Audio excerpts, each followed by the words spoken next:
Welcome to another episode of Liberty's Bulwark, Blades and Blasters. We are playing in the Pathfinder 2nd Edition system, and tonight we are full again as we are joined by our 4 players. I'm going to go ahead and let them introduce themselves really quickly in the order that we should all see on Fantasy Grounds, starting with Milo. Who's playing Milo? Bees is the name. I'm playing Milo Epley. He's a righteous, young cleric. I'll leave it at that. Sweet. And next up is Maden. Yeah, playing Maden. Grouchy old orc. Sometimes. Okay. And Rigzin. Hey, this is X playing Rigzin. He's a paladin who's questioning the meaning of duty and fate. And our final player, Sabriel. This is Wanderer playing Sabriel. Sabriel is an elven wizard who is very, very driven. And I am your game master this evening, Prankster. And let's get to it.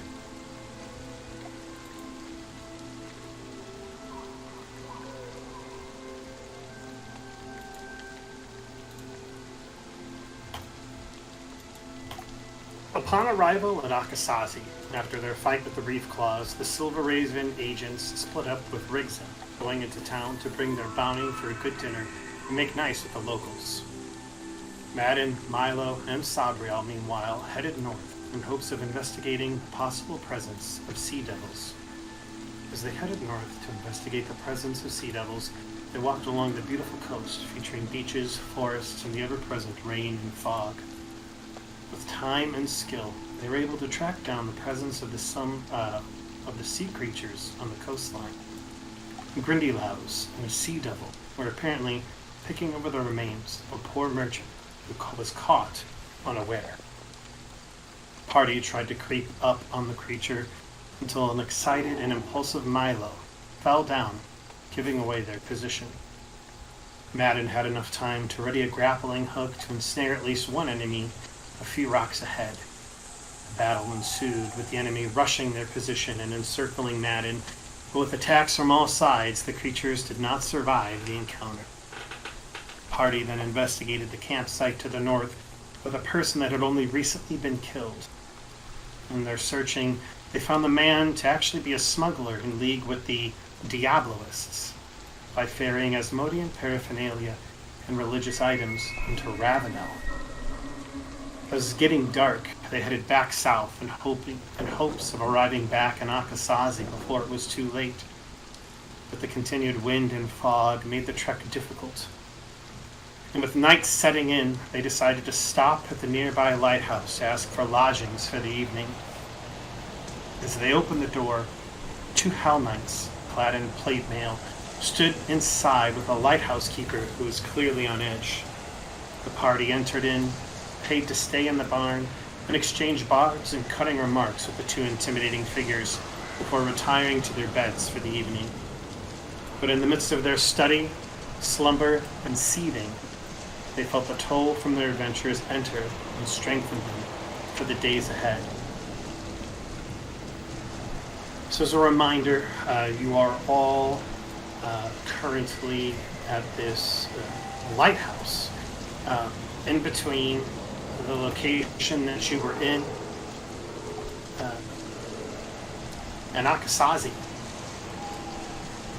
You all slept pretty well that evening, waking up the next morning to the same rain, wind, and fog that has accompanied your travels in this place thus far. All of you were sleeping in the barn out back. I will go ahead and add your tokens appropriately.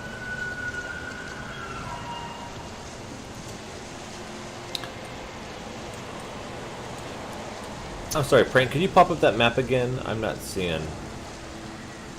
Sure. Are Thank you you, getting sir. it now? Thank you, sir. Yeah. Oh, I see. It's different. It's daytime versus the previous map. Thank you, sir. You're very welcome.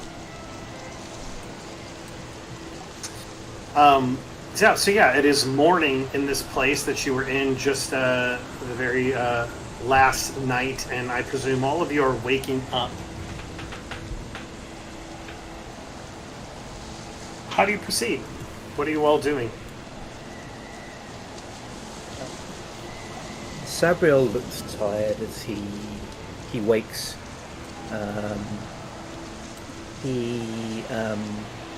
Actually, I should know this, but in Pathfinder, do elves need less sleep than humans?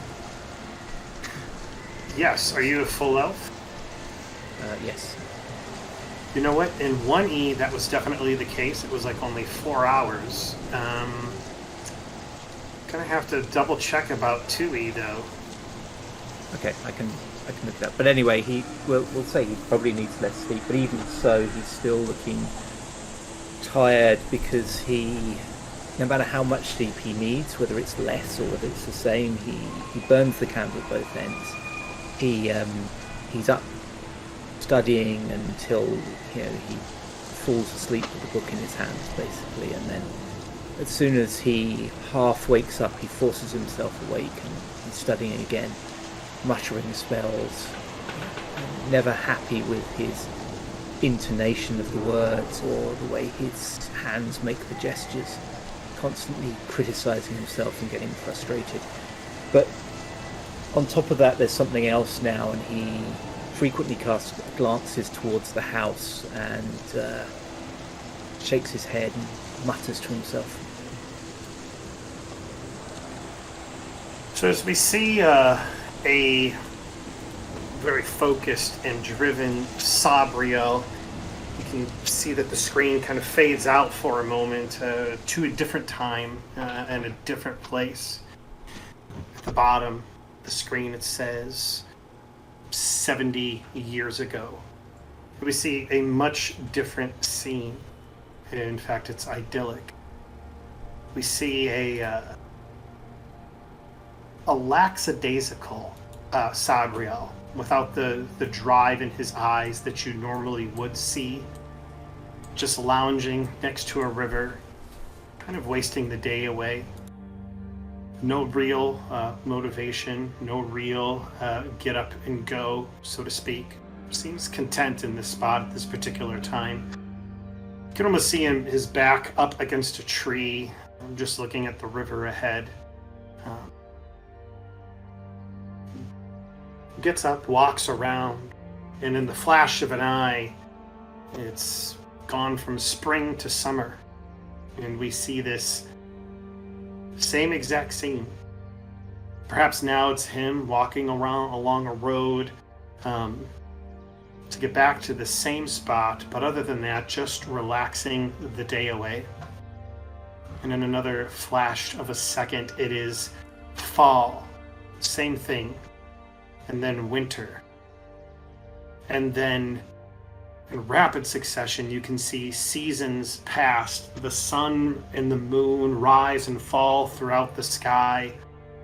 And Sabriel is there, content, quiet, ready to essentially just, with no drive.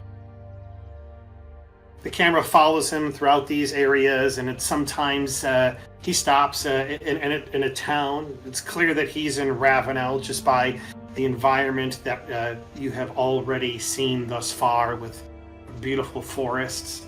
Perhaps occasionally he makes his way into Cantargo and spends the day loitering and having fun and playing, and maybe in a tavern. Again, with no drive or anywhere to go or to do anything. Again, days pass, seasons pass, and we are along the side of this river again, with him sitting on this beautiful spring day. You can actually hear different sounds in the background this time. People marching, people walking alongside of a road with some clear drive, with some clear determination. And actually, in the back, you can see tabards that are led high, almost ready to go to battle. And still, yet Sabriel continues to laze the day away. More seasons passed, years this time, and as he walks through the towns, he doesn't look like he is a day older. And yet, the same people he was interacting with have aged years. You can see a weariness in them. Instead of the townspeople that may have, once engaged him with a smile before, instead now it is with almost a beaten down look in their eyes. And yet Sabriel persists. He goes into Cantargo this time, and instead of like a city that was alive, you see tabards from 100, it seems maybe dozens to 100 different houses of Cheliacs, all seeming to try and fight for dominance in this particular way. But one tabard stands out. The tabard that all of you are now very familiar with. And that is the tabard of House Thune. Flag of House Thune. Waving high in the air. Thrune, my apologies. And still, Sabriel walks through. It's clear as he leaves, there are devils in Cantargo at this particular point in time, and he pays no need and pretty much walks by, as it's clear Cantargo and Ravenel and everywhere is up for grabs. Again, more years pass, and the dozens of banners that you see are now only replaced by one. The same towns that Sabriel has walked through have portraits of the new queen or king of Cheliacs at any given time, with the tabard of House Thrune, the flag of House Thrune held high, and the weariness in the townspeople's eyes has now been replaced by fear, by subjugation. It's Sabriel's an elf, and he has persisted through this and through many empires that have come and gone. And he persists now. Until we see him finally back under that same tree that we started with alongside of the river, resting lackadaisically the day away. A man comes, interrupting Sabriel's, we'll say, routine of resting. He has robes on that are clearly reminiscent of a wizard, and yet he does not have the hat. He has the same sharp elven features that you would see in Sabriel, and he has a look in his eye, has clearly seen much over his long life. Goes ahead and sits down next to Sabriel, looking at him. Ah, my son. Family has sent me. They say it is time for you to make something more of your life. Sabriel looks at him and gives him a slow smile and says, "Why the rush? There is... Are we sounding like humans now? See them, how the rush of their lives ages them. I am busy with my studies. I have learned much, see?" And he makes a gesture, and a sparkle of little flame goes from fingertip to fingertip. He says, I have mastered prestidigitation. And this is just the start. The man looks at you with kind of a wry smile and chuckles a little bit. Prestidigitation. My good man. My good Sabriel. That is anything that a first-year student can master. And how long has it taken you? I don't really pay attention to these things. There's so much beauty in the world. If you have your head in a book, you miss everything. But I am making progress. Slowly. Why, just the other day, I successfully detected a magical scroll right across the room. I was quite pleased with that. Why? Just 2 years ago, I couldn't manage that. He chuckles. You may have all the time in the world, Sabriel, as does any other. But what we make of that time is important. You are gifted. To let your talents go to waste is to... He looks like he's looking for words. Well, it's...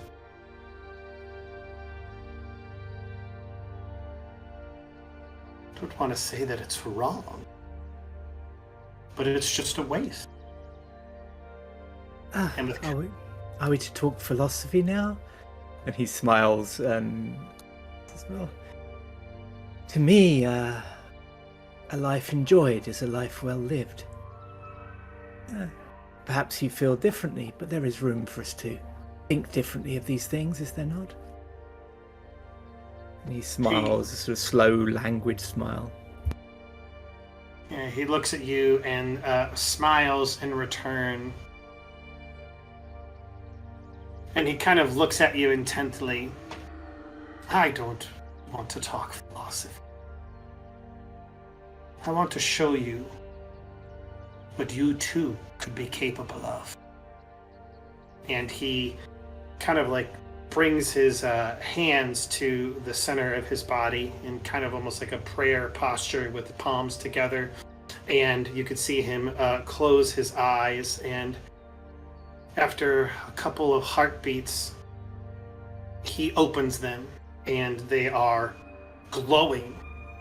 In fact, you can no longer see a pupil or anything. They're just this light, like translucent and blue. You feel like you can look into them for a second, and he mutters some words in Elvish and kind of like strikes out his hand over the very river that you can see, and all of a sudden, for a moment, Sabriel, you can see birds that are flying over high just like stop in midair, as it looks like there's like they should fall, but they don't. You see the river as it's like going towards its destination slow down. In fact, you see like the foam like stuck where it is and like little ripples not moving anymore. The hum of the forest, the sounds of the creatures all stop for a moment, and there's just this quiet you have never experienced before, and yet you are in it with him. And he looks at you very calmly and says, Sabriel, learn from me. Could have infinite time. And Sabriel smiles at him and says, well, I would be glad to. This is truly wondrous. And he looks all around him. And he seems to be kind of just drinking in the scene.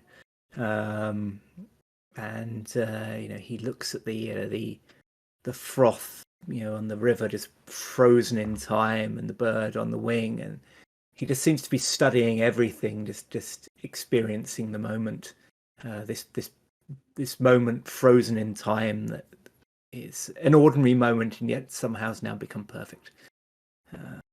And he's enchanted by it.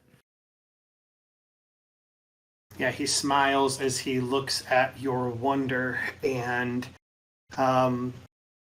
like slowly brings his hand down and back to his side, and the light recedes from his eyes as The bird begins slowly speeding up and flapping its wings again, and the river continues to flow, and the hum of the forest is alive.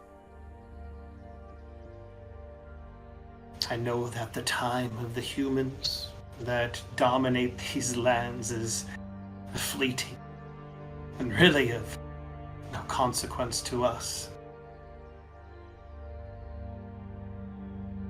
But you will one day be as powerful, if not more powerful than me, Sabriel. And he reaches out his hand to kind of lift Sabriel up to standing. And Sabriel actually stands without that, and instead inclines his head in a bow and says, "Well, I would be glad to learn, Master."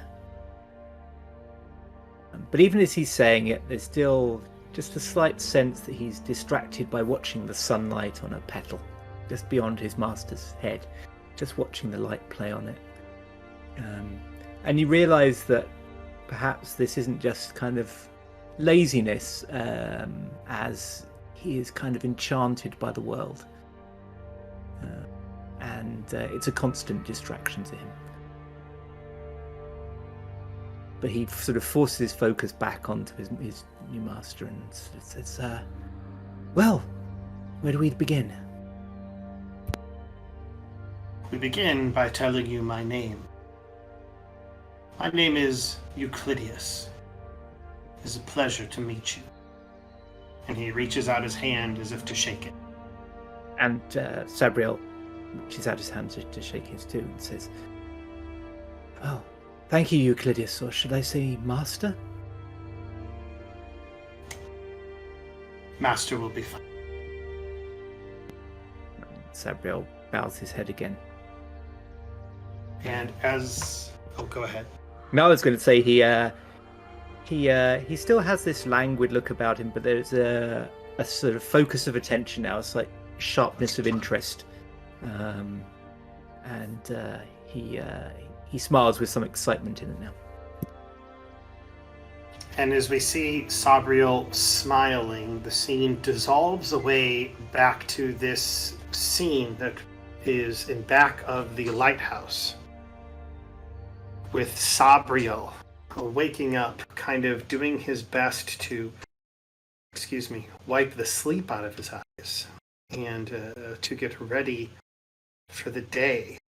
Although, with that said, as Sabriel intimated before this flashback, there is something more going on, as he is reminded of those people not too terribly far away who slept in the lighthouse not a few feet away from them.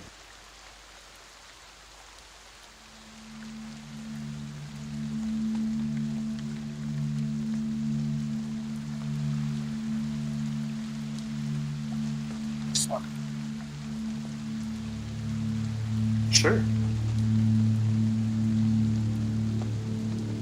You're very welcome.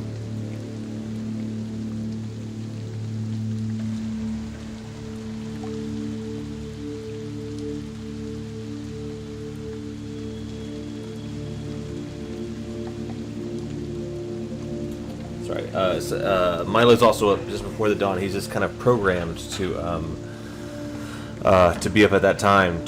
He gets out and goes outside and faces the east to pray with the sunrise, to receive his spells for the day, and frankly to ask the Sarenrae for strength as he faces the darkness that's just on the other side of this wall. That's something that he's looking for strength, for courage, because he knows how cowardly he was the previous night.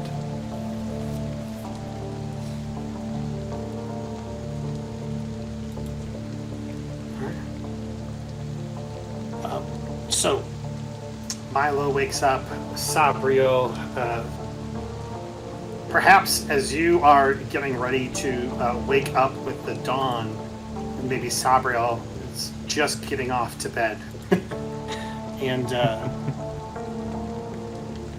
with probably like a book in his hand, clearly studying until the very last moment before he meets the darkness.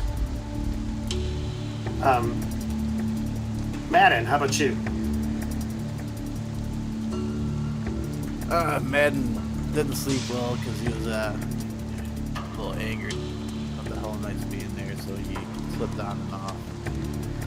And he woke up probably as early as Milo, but he didn't stir. He just sat there.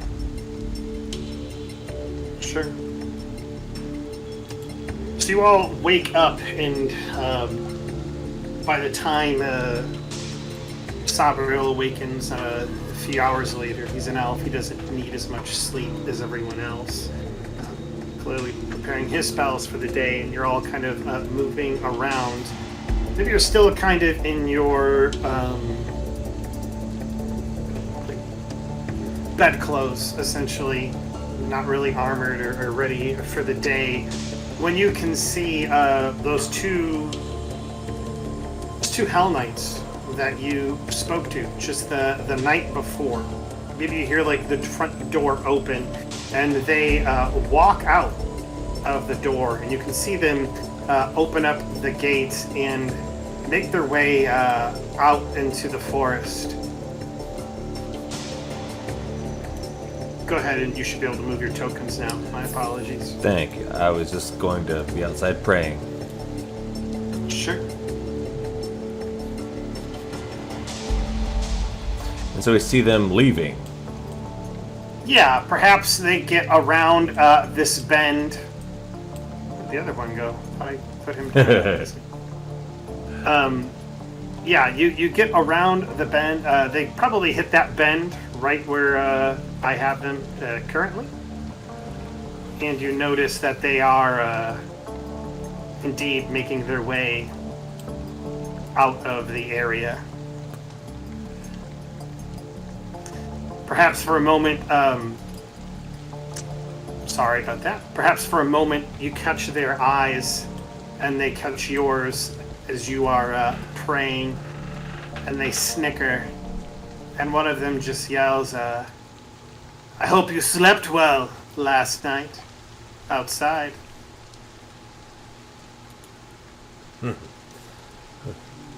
The dawn brings new light, Milo says, kind of gritting his teeth at them.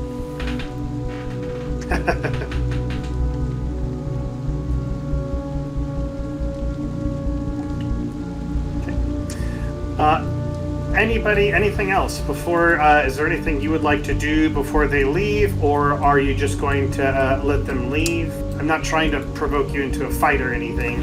I just, I want to give you the opportunity or to say or do anything before they kind of make their way out of eyesight and earshot. Yeah, Sabriel sort of steps, so when he hears Milo talking to them, he sort of steps out from the shadows of the building and watches them. And then something just seems to sort of occur to him, and he calls out to them, not really expecting an answer, but feeling he has to ask. We never did ask. What brings you here?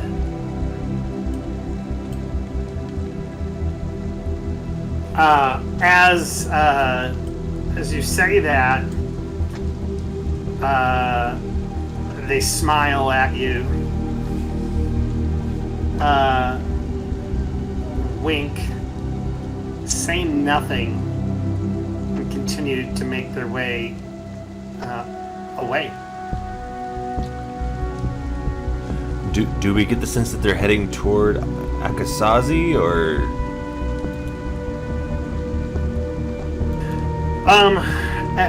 You're looking at them, and it looks like they're actually heading north, maybe northwest. You know that the countryside, kind of like the lighthouse, has all manner of little houses or homesteads that populate the area, but you can't discern whether you really can't discern if they're going anywhere in particular, or where they're going in particular, I should say. Yeah, Milo has no interest in following them, So he's very curious, but he's not going to follow them. Sure. And Sabriel turns to him and says, "Well, either they're leaving this area, or our paths will cross again. At which point we'll no doubt have to kill them." And much as his words are very confident, you can see a tightness in his eyes and around the corner of his mouth that indicates he's far from confident that we could actually do that. But he seems to be trying to convince himself as much as anything. Sure. All right. So they make their way out, and it is your party. You know that you are just north of Acisazi. You could probably make it there before the afternoon, noon. And you are at this lighthouse. How do you all want to proceed? What would you like to do next, if anything? I think we should head back, but just quickly check in on the lighthouse keeper. Nothing in particular on to say. Just want to make sure he's okay and they haven't misbehaved in the night or anything. Yeah, same. Sure. All right. Yeah, you make your way into the lighthouse with the old lighthouse keeper. Wow, that was fun. Just saw you loop around. I run fast. Yeah. And the man is clearly at work, just kind of cleaning and tidying up. And, like I said, you saw him the evening before. He was kind of going about his own business, and sure enough, he is again. And as you make your way in, you can see that his eyes draw near to your silver raven brooches. Takes a sigh of relief, and he's just like, "Oh, I'm glad they're gone." Kind of shaking his head as he says it. We all are. Sorry you had to have such unpleasant house guests. He shrugs his shoulders and nods. I appreciate your presence here. Would you like any breakfast before you head out for the day? Anything I can get you before you go back? I wouldn't say no. And Sabriel looks across at Milo. Oh, I would say yes.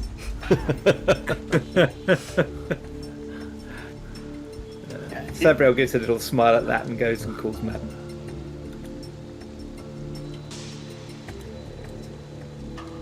Men walk in, he's chewing on some jerky beef.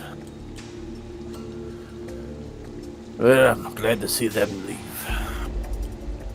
It's two of us. Yes, we were just saying the same. The lighthouse keeper here has just offered us breakfast, and we've just gratefully accepted. Thank you. Yes. I could do with more food. Well, let me go ahead. And he begins kind of cooking, and he has a pretty hearty breakfast of eggs, and he makes biscuits and gravy, and he's really turns out the spread for you all. It's not often I get guests, so the ones I get I'd like to entertain. And he smiles at you.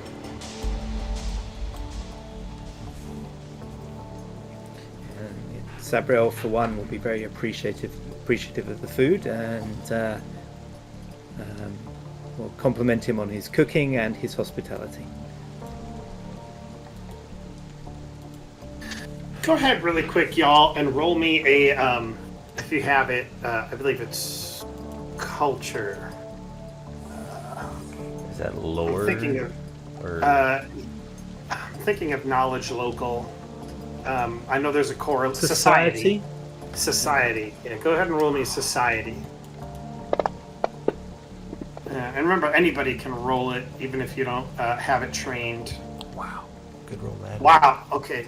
Yeah, Wow, Sabriel. Sabriel, wow. Sabriel, maybe it's just with the less of the tension from the knights that were there, as they kind of make their way and they are gone for the time. So I'm just getting rid of them from sight. You begin kind of looking around and something pops, something kind of like you see that triggers in your brain that you didn't quite make the connection last night. And you see kind of this, it's a picture, maybe kind of like nestled on a little bit of a shelf, and it is a sun with a road kind of leading towards it. Kind of like, it gives you strong Saren Ray vibes. But the thing that specifically triggers is you remember that that is a symbol of something called the Bellflower Network. And the Bellflower Network is a group of, it's kind of like, it's essentially like the underground railroad of this, of Ravenel, of Cantargo. You know that they have contacts all throughout Cheliax as well as Ravenel. And their goal is essentially to help escaped slaves get out of Cheliax to hopefully find a new life, whether it's here in Ravenel or whether it's, you know, across the seas or in an entirely different place where Cheliax would hope not have reach. Something you also remember from earlier is your conversation with the gentleman who actually sent you out here, which was, he told you to anticipate, maybe even expect Hellknights, as they are going throughout the area specifically looking for slaves to return to Cheliax. Let's see. Sabriel takes this in, he'll kind of nudge the others and kind of, not secretly, but not, you know, not like really openly point to the picture, but just kind of subtly point to the picture and says, I hadn't realized you were part of the network.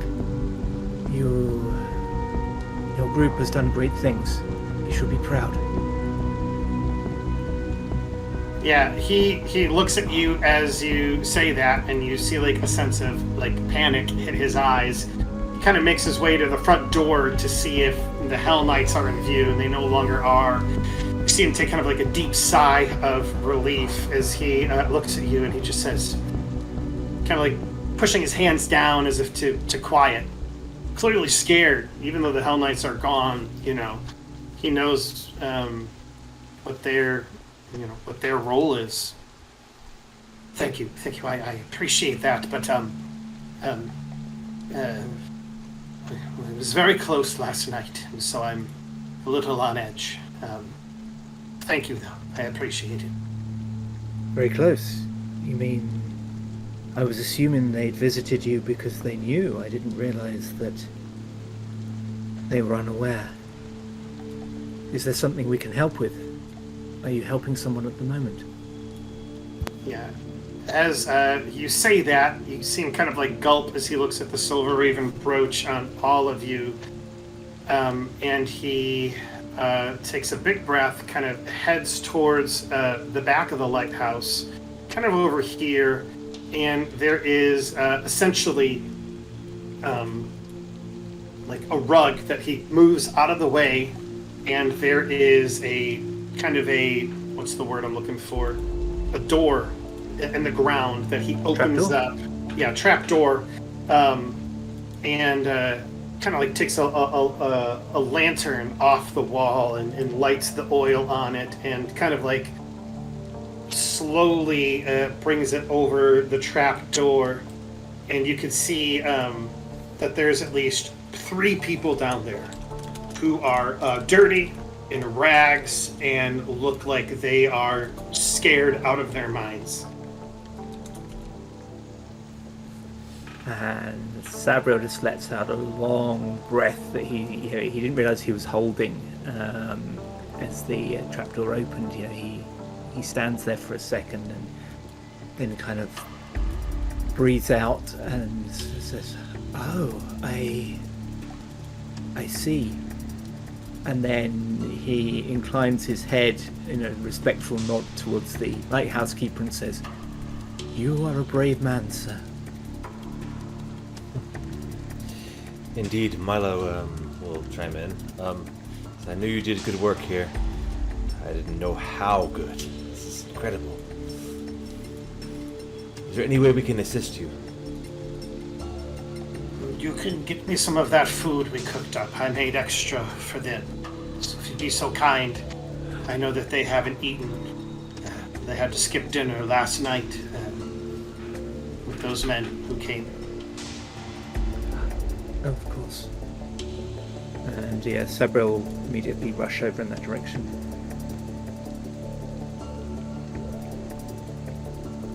Yeah, Milo will also happily play the role of a server. You try to serve them whatever he has with the most dignity that he can muster to show them that they are human beings. Yeah. As you are. I'm so happy to serve you. He will say, like, with like obvious humility, like bowing to them. Yeah. So you hand some food to these folks. I'm assuming you guys have already eaten. This conversation is gone down afterwards, and a couple of you grab some food and begin serving to help them as much as you can. And then he kind of brings a finger up to his lips to them, and they nod quietly, and he says, "Just a few days until your travel gets here. Hold tight." And he brings down the trap door, brings over the rug again, puts the lantern back on the wall, and turns it off and looks towards you, and he says, "I appreciate everything you have to offer, but I think it would be wise in the interests of..." Look, and you could see that he's still nervous from just the Hellknights and their presence there. "I think we escaped by the skin of our teeth." And he takes a sigh of relief and looks at you and says, "But now, in the interests of getting whatever heat we could off this place, I might ask you to leave. Not out of, not kicking you out, but in the interest of their safety." Of course. Completely understand. And please, if you ever find yourself in need, and those people bother you again, please feel free to call us. And then he kind of realizes he's kind of spoken for the others and kind of looks across at them both for confirmation. Oh yes, Milo is nodding enthusiastically. Yes, perhaps we should have killed them last night.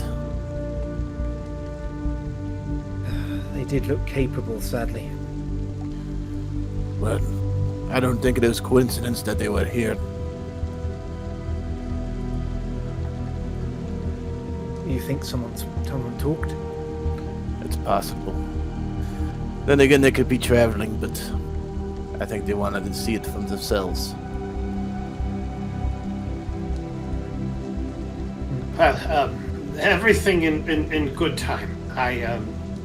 The Bellflower Network survives through guile and secrecy and silence,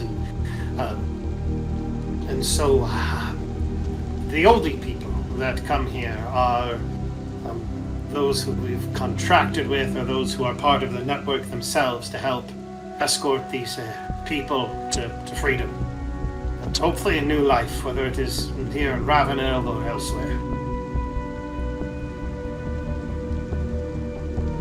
Yes, of course. And we would not jeopardize that. We will leave. But we will be in town should you need us. Yes, I greatly appreciate it. Thank you. And he kind of like goes back to his lighthouse keeping duties, trying to get back to his chores and work for the day, as he nods at you. That said, you kind of gather all of your things and you make your way to the front of the house, ready to continue on. And how would you guys like to proceed? What would you like to do next? think it's a beeline back to the town, right? With our demon corpses that we've collected.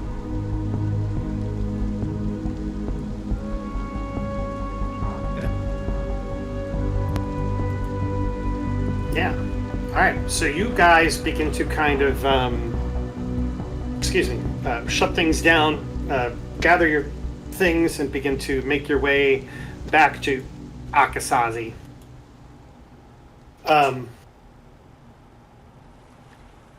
Simultaneously, as that's happening, you can maybe see like the camera move, kind of like zoom out from this lighthouse as you guys begin walking along the path, kind of like panning to the left as it looks at the great body of water, until it focuses on the small pinprick in the distance, which is Acisazi, and slowly zooms in towards it, and you can see the familiar houses on stilts, which you've already, which a lot of you remember.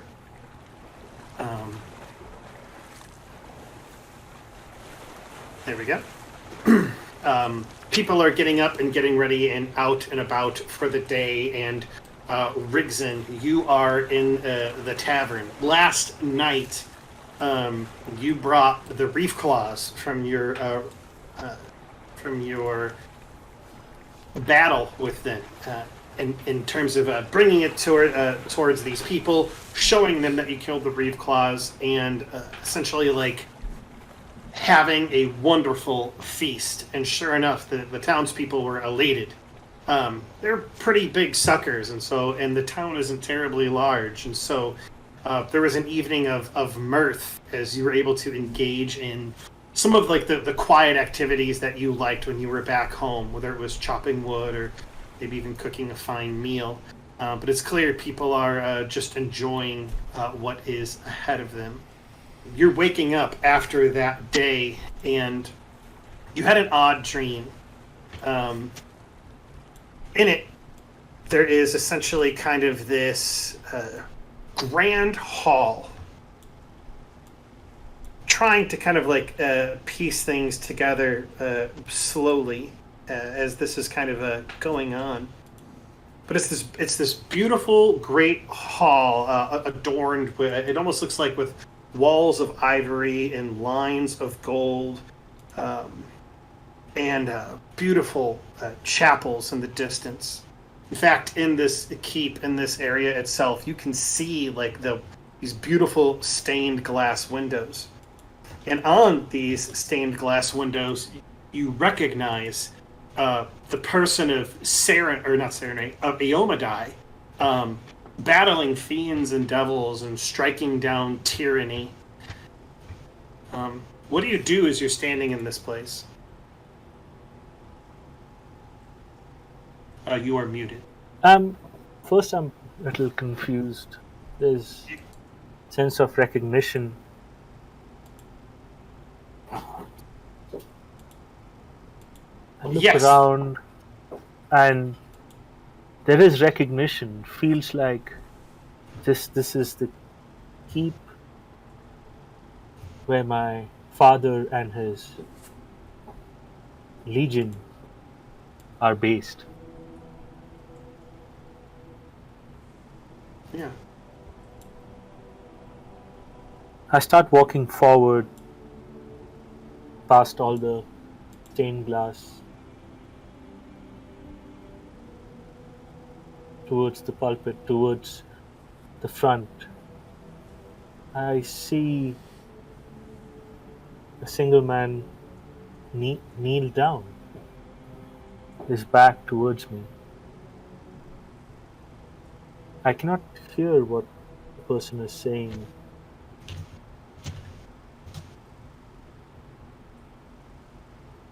I get closer, and I see it's my father, much older than last I remember him. And he looks up at me.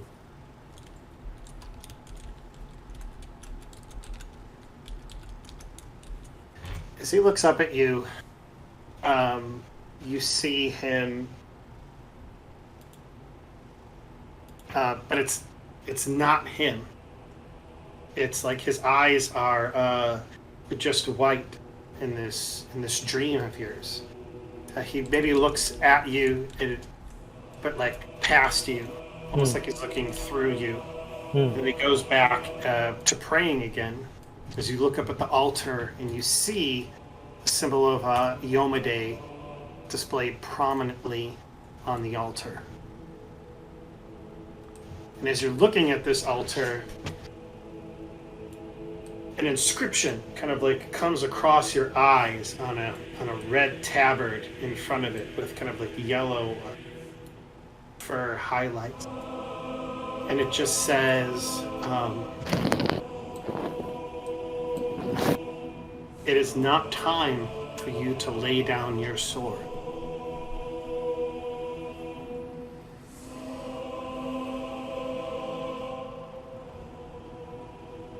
Rigzin is just standing and looking at the inscription.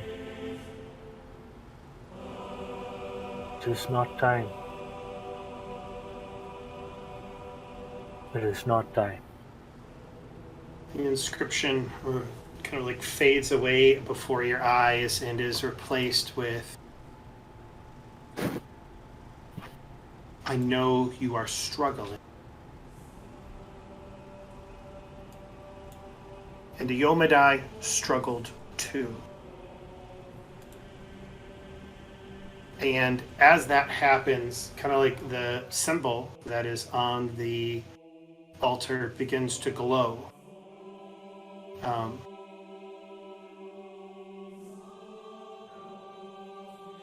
She blesses you and your journey, is what it reads on the tabard below. And then it just says, come forward.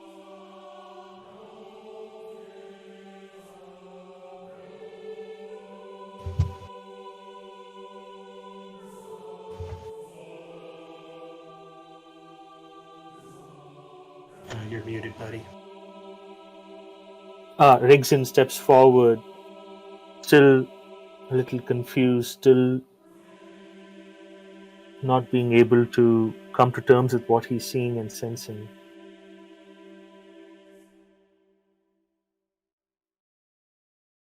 And as you come forward, there is like each step, it seems like the light is getting brighter and brighter and brighter until it envelops you and you wake up.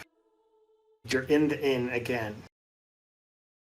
And as that happens, you feel a sense of strength enter you that you did not have the night before. Rigzin, his eyes flick open, look at the ceiling. He gets up slowly from his bed and just sits in it for a while, head in his hands, hands on his knees. Slowly the noise of the day, noise of the little village starts creeping in from the windows. He gets up, walks up to one of the windows and gingerly opens the door. Can feel the brightness of the sun slightly muted with the light clouds and just a slight drizzle in the air. Can smell the sea in all its richness. He sees people bustling about the village. Everybody seems to have a skip in their step. The clouds don't seem to be as dark as they were when we first arrived.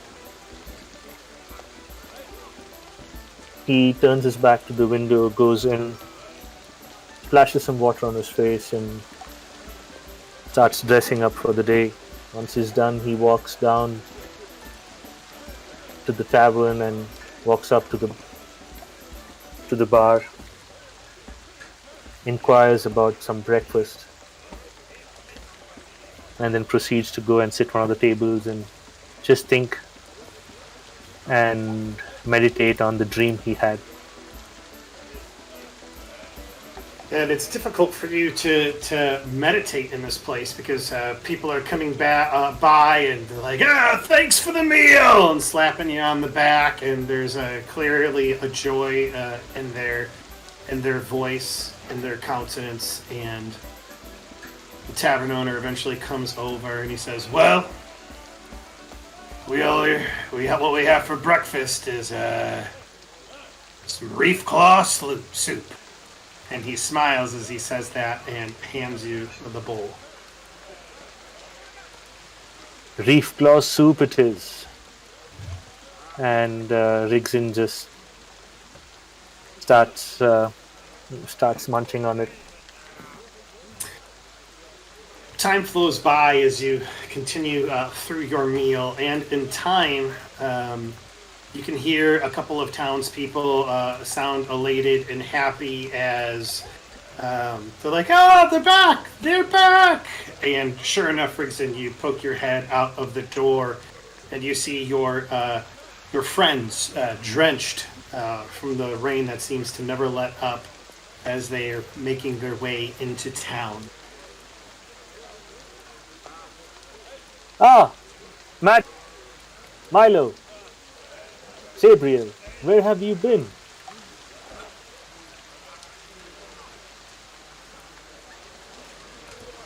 Rigzin. Yes, we got sidetracked a little bit. Well, come in off the rain. There's some reef claw soup for breakfast if you all want it. Very nice. We have actually breakfasted, thank you. And then seeing that people are looking at them, he looks across to Maden and says, "Perhaps we should show everyone the fruits of our labours." Yes. Brief aside really quick, just so Zypher, you're on the same page. When you went into town the previous night, they went off to go investigate for the Sea Devils, and so you would know that is where they went to. Cool. Continue.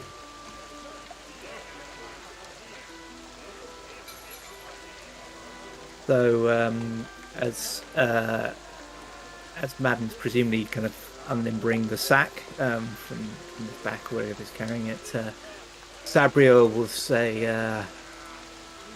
"Good people, we have been victorious through the force of arms," and he kind of gestures towards Maden, "and of faith," and indicates Milo.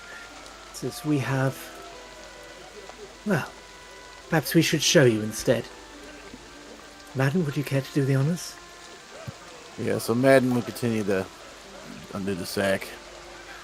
Yes. Here they are. And he'll move the where were they again? The Rindylows and the Sea Devil. Yeah, the Sea Devil. Yeah, their corpses hit the floor. I don't know if you guys are in the tavern or... Well, yeah, you're in the tavern because Rigzin asked you to come in. And so the bodies hit the floor, cue the soundtrack, and at that moment you can see the people who are there begin to like, I knew it! I knew there were Sea Devils in our midst! And there's kind of like a bunch of hubbub and people are like, the rumors were true! Well, though there's one, there's another, you know that there's always more, and they kind of like going back and forth as they're talking about it.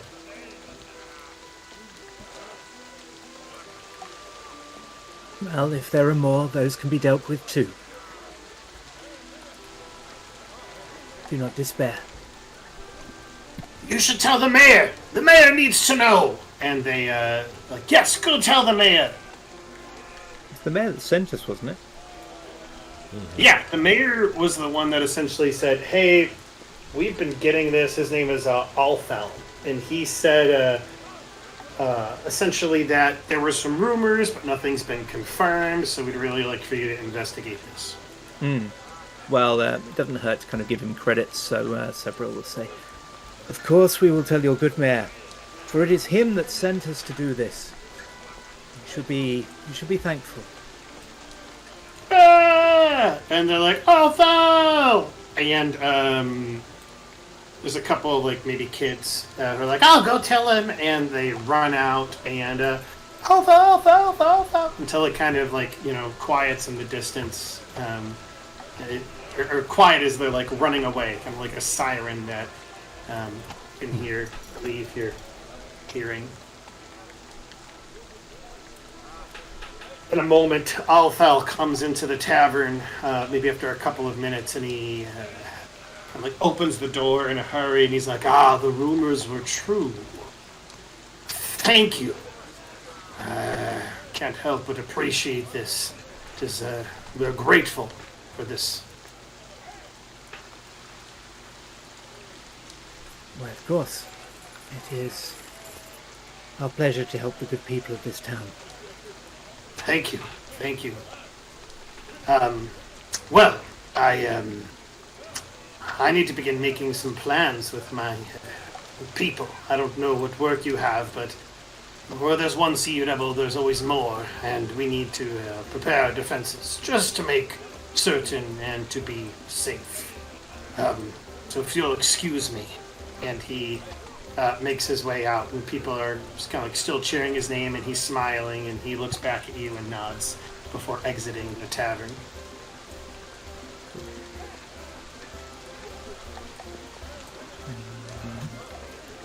And Sabriel will turn to Rigzin and say, Rigzin, how have you been? Have things been peaceful here? Things have been peaceful, Sabriel. But I feel I've missed out on a great fight. Were these sea devils much of a fight? He certainly didn't come quietly. And he smiles across at the other two. It was no problem for Maden. He made fast work of them. Yes. They did put up a little fight. But we got the best of them. You kind of do a smile. This is almost looks like a snarl. Here. Excellent. The townspeople are already merry from all the reef claw that we killed, and I brought it back, and they had a great big party. It seems to be that I enjoyed the party and all the festivities while you guys were out working. I am sorry, my friends. Well, it's the way things go sometimes. But if you feel like buying us a drink, then, well, I for one wouldn't say no. And Sabriel smiles.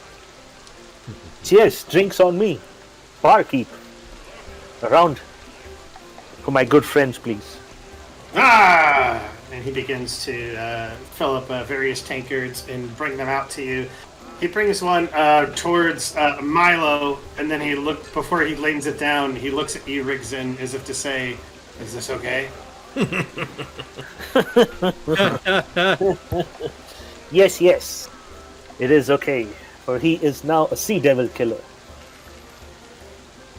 He shrugs and nods and sets this tankard of ale right in front of Milo.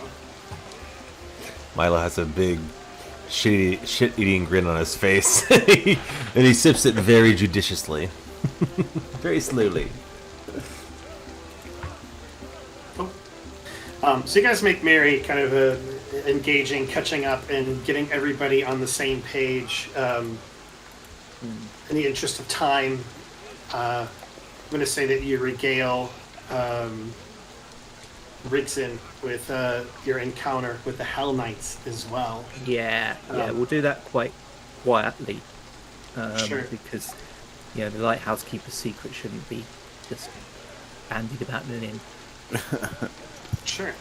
Yeah, if there are any high details you want to hit with him in regards to that, go ahead. But for all intents and purposes, I'm going to assume you went over all the details with him, unless you want to add anything else. Nah. That's good. Okay. All right. So with that said, you're in this tavern, coming back, talking. You have taken on 2 tasks for the city of Acisazi, and you've completed both of them. How do you want to proceed at this point? What do you want to do next? What would you say is Rigzen's disposition towards the Hellknights? Can you repeat that? Or what would you say is Rigzen's disposition? I feel that to Rigzen, he would want to kind of hunt them down and make them leave this place. Just for what they stand and how they were involved in this history. Yeah, I mean, you know that the Hellknights were serious business. They helped House Thrune enforce its will on Kintargo, on Ravenel, on all of Cheliax.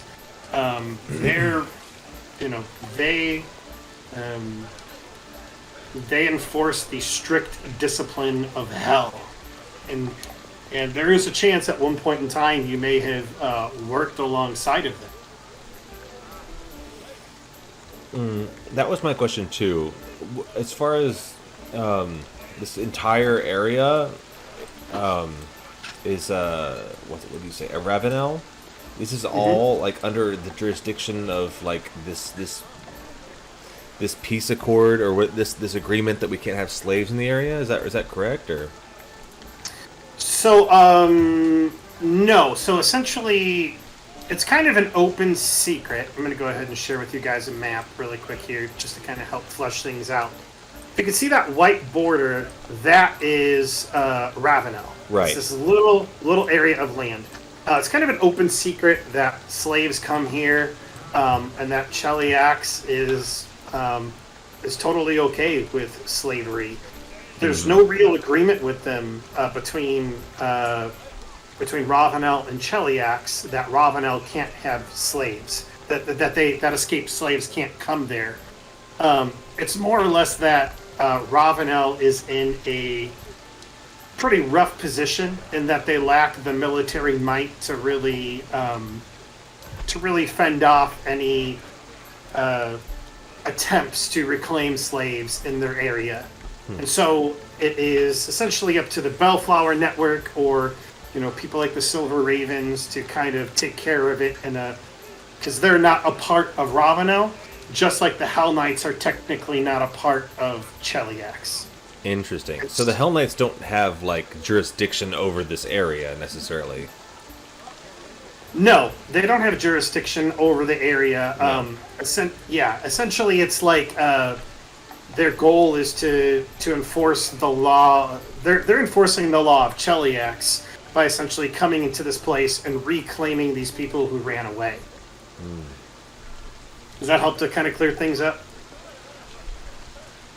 Yes. Mud? Yes. For me. Thank you. So given that, Rigzen wouldn't be someone who would just let them, walk around any part of Ravenel like that. So, when he hears about the tale of the 2 Hellknights, he turns to the group. They are not welcome here. We must drive them out. They will only bring death and sadness to anyone who encounters them.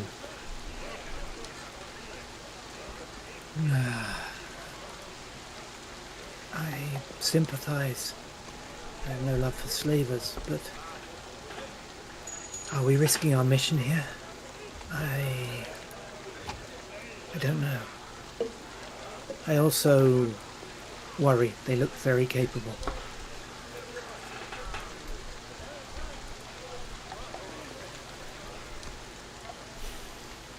Yes, but they may not have been capable, but I think it would have been a losing fight. That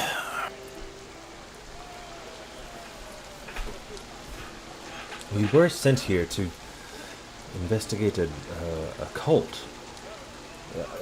It may or may not be related to those Hellknights. Yes, perhaps. Very well. And this is what I propose. we continue our investigation. But if the Hellknights so choose to come across our path, I will not hold back. They are a scourge and they must be driven. That much I am sure of. And you can see that most often where Rigzin would be the one, calling for peace and calm and diplomacy, when it comes to this one particular topic, you can see that old resolve of paladin shine through, that doggedness to some dogmatic thought that he will just not let go, that they have to be driven.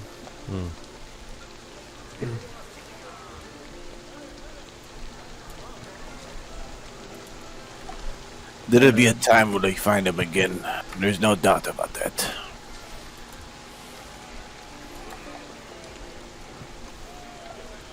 So as a reminder, my apologies. Go ahead, Wanderer. No. It's fine. So as a reminder, then, I just want to. There is the merchant owner whose name was Sabriel, who you had originally found the. It was essentially it was over a month ago, so I just want to keep it just to remind you. His name was Sabriel, and he was the one that was essentially selling this Asmodeus paraphernalia, or just giving it away for free. He didn't really seem to care. It seems like he indicated that he was being paid to sell it.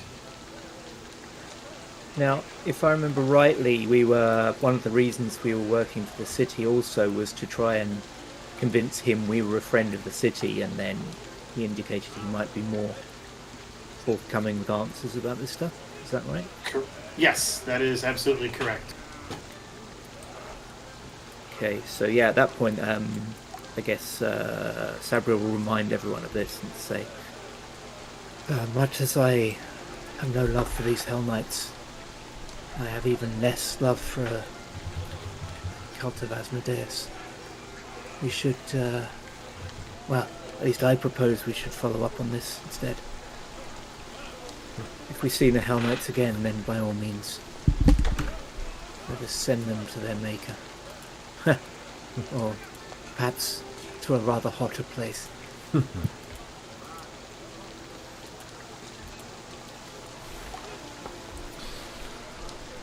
Yes, Very well. Let's go talk to this shopkeep. Yes. Now that we are Sea Devil Slayers, perhaps he'll be a little more open with us. Yeah. Milo walks the little cocky walk now. Yeah, got a nice fight underneath his britches. And, Cool. All right, so you make your way out back into the rain, crossing kind of like this small, crossing the kind of like the created bridges in between these various houses on stilts, making your way towards the shop. You see that he is within and doing all manner of his work, taking care of things, looking at different ledgers, and mind you, and he sees you and nods as you come in. Welcome. It is good to see you again. I trust your stay in Acisazi has been well.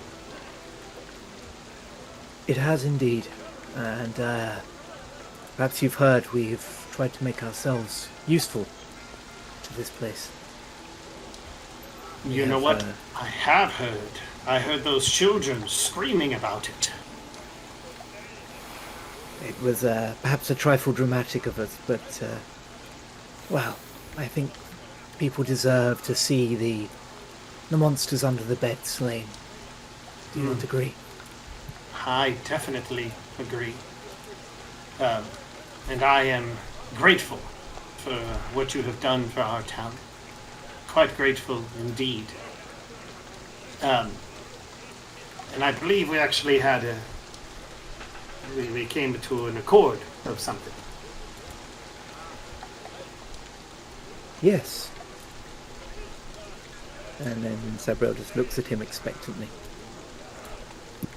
Yeah, He takes a breath, kind of a sigh, and says, I just want to... It's important for me to be careful when you enter into contracts with people. Things can happen, and you don't, especially with people who are very fastidious about such contracts. So I need to make certain that not only am I doing right by you, but Acisazi and myself. So kind of like goes around towards his the back counter, pulls out a book, clearly kind of a ledger on that, and he begins reading. It takes him about a minute, and it's on some spectacles maybe, and his finger comes to a spot, and he's like, yes. All right, now let me get to it. And as he says that, you hear a scream from outside in Acisazi. And it just sounds like there is a bunch of people who are going to and fro, and you're not entirely certain what's going on. You just know that it sounds... a lot of people are running to and fro and screaming. You hear a couple people, Sea Devil Raid! Sea Devil Raid! Rigson, as soon as he hears this, charges out of the store towards the street with his shield raised and sword pulled out, looking towards where the attack is coming from. As that... Maden would be quickly following suit. Yeah, and Sabriel will go too, but before he does, he'll just say to the shopkeeper, "Don't go anywhere. We need to talk. This is important." Absolutely, absolutely. And so as you make your way out into this area, you can see that it is pandemonium, as there is a bunch of different people kind of like running. And unfortunately, by the time that you have got there, you can see that there's already sea devils within Acisazi kind of running amok. Give me just a second here as I add you all to the end. Oops. Oh no, I added two Milos. Gosh. Oh, Maden looks like Milo. Yeah, actually, I accidentally turned Maden's token into Milo. That was weird. Lucky Maden. We're going for a surprise round. They're gonna think it's a little boy. There we go. There we go. And welcoming back to combat, Rigson. Oh my gosh, there's a bunch of them. Maden. Okay. Give me just a second. So as I'm getting this ready, why don't you all go ahead and roll me initiative, and we'll go from there. So I take care of just a little bit of housekeeping.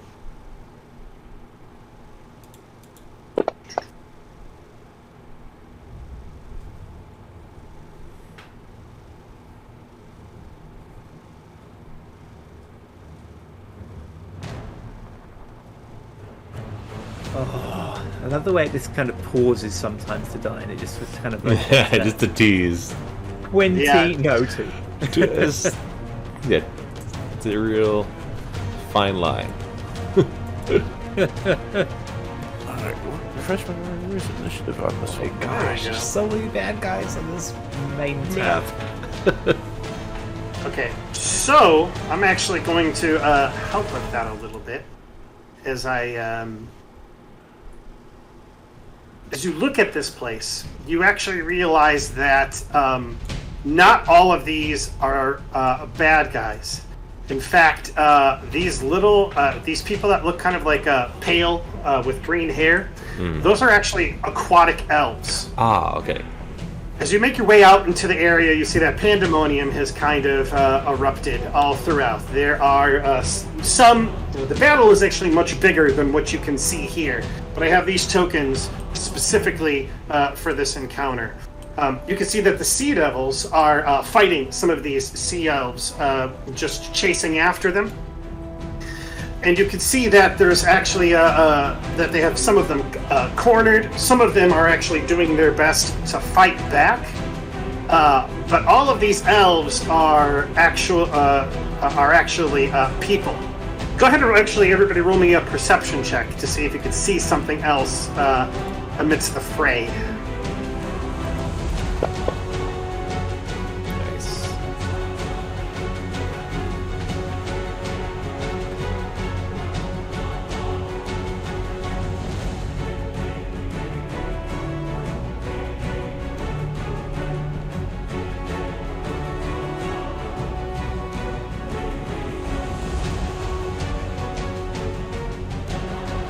Okay. Alright, let's do these perception checks here. Sabriel, Rigzin. Oh, definitely. Okay, so maybe all of you but Rigzin. Just because everything is just pretty crazy. Not only do you see these sea devils that are running amok topside, you actually see that there are sharks in the water underneath. You haven't seen that before, and they look to be swimming quite fast throughout everything. Now you know that these are aquatic elves; they can swim, and that isn't too big of a deal in terms of them swimming. You do know that sharks are generally pretty fast, and these people aren't fighters. With that said, let's go ahead and enter combat. You see multiple sea devils throughout this area, but these are the three that you can particularly target. Representation of kind of the sea devil force that has assaulted. So, first in the order, you see a shark just swim by and kind of make its way right into the center of the water. These houses are maybe about 10 feet above sea level, just to give you a heads up. Milo, you are up. Interesting. So I know that there are sharks below, but I'm more concerned with devils. Milo will just straight up, right where he stands, just scream out to this devil and say, "You are not welcome here!" And he will, holding his divine symbol of Saren Ray, just thrust it forward right at this devil and cast a divine lance. And as I say, "For the sun and the fury!" And he casts a spell at that thing. It did not work, did it? Let me try that again. It didn't work either. Combat? Okay. Standard. How about standard? Let's try that. No. Is that under combat? Combat actions. There it is. There you go. A divine lance with the good effect. And the fury. Oh, that was not my attack roll. Apologies. I'm learning roll. Those damage. It's okay. Attack spell. Okay, so you fire this thing, and even though it's already engaged in action, so whoosh, it whooshes by as it looks up at you and says something in whatever language it has. All right, Milo. Anything else? That was 2 actions to do that. For my final action, I will reach out to Sabriel and say, "The divine light be with you," and cast guidance upon Sabriel. Okay. Make sure I'm just casting. There we go. Guidance. And just to be clear, guidance gives him a +1 on an attack or action? Correct. To a save or a skill or an attack. Only one time. Sounds good. You gotta declare All right, it. Milo. Good round. All right. It is, we'll call him Sea Devil number 1. He is up, and you see this Sea Devil come up to this elf. Maybe Sabriel and Maden, you're able to see them fighting. This one in particular comes up to a woman, and as he comes up to him, he actually is going to go ahead and roll an athletics check. If I can find his athletics check. There it is. I summon you. There it is.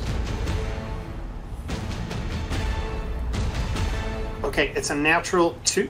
Let me go ahead and roll against, just to get an idea. Okay, so so you see them like engaging right there. This one actually is attempting to almost push her off this area into the area of the sharks below. It looks like it is ineffectually working, and so it's actually going to attempt the same thing again, and it will be at a -5. So let me go ahead and roll this. Okay, let me go ahead and roll this. Okay. You see that she's doing her best to struggle against the sea devil, and she's actually on the cusp. It looks like she isn't long before she makes her way into the water. That is that guy's turn. It is this one's turn, and he is attempting to do the same exact thing. So let me go ahead and bring that up here. Let me go ahead and bring this up here. Let's see. Oh. Okay, this one actually just pushes this one into the water, and it lands in the water below. Oh. You hear the splash as this one begins to kind of run across, slowly going across the netting, but clearly having another one in sight. Maden, you are up. All right, refresh my memory. How many actions you get? 3 actions. That's what I thought. All right.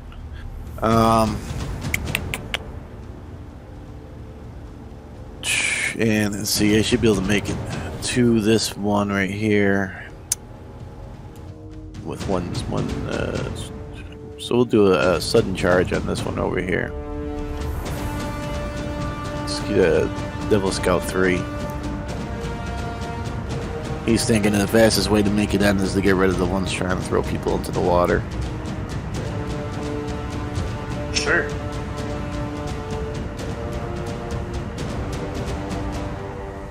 Okay, so yeah, I think you take, it allows you to take 2 actions to move and attack, correct? Yeah. Cool. Apparently I gotta sit on other mode somehow. Oh, my bad. Let me go ahead and turn that off. Go ahead and move your target now. You can move your guy now. Alright. Wow, that's all good. Okay. Just a quick refresher, you can target an enemy by pressing left control and then left click on the enemy. Perfect. Go ahead and make your attack.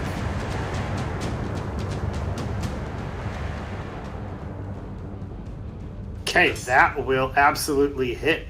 Go ahead and roll me damage. Okay, yeah, you mess this guy up, and you see kind of the blood splatter from your greatsword as you slash him. You do have 1 action left. Yeah, well, he's he'll go ahead and attack again.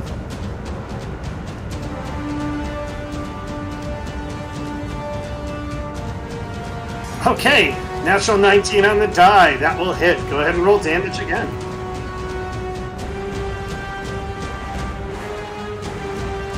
Okay, 12 points of damage as this thing gets super bloodied up, and you can see that it is definitely not in good shape.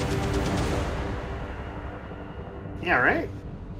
Okay, Maden, that is your turn. It is now Brine Shark 2's turn. It is going to go ahead and move with its full action of 50 feet over to this particular elf and attempt to bite it. Go ahead and roll to hit. Okay, that is going to be a 19, which will be a hit. As it deals 17 points of damage. You see this thing moving across, and it just bites this elf that was just floating in the water trying to catch itself, and then it also gets a free grab attempt. Let let me go ahead and that will be its last action. Wow. Oh.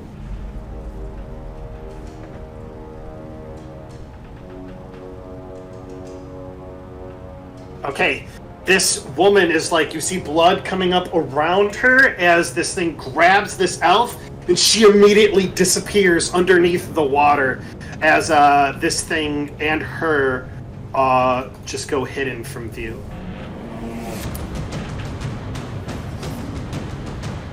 Wow.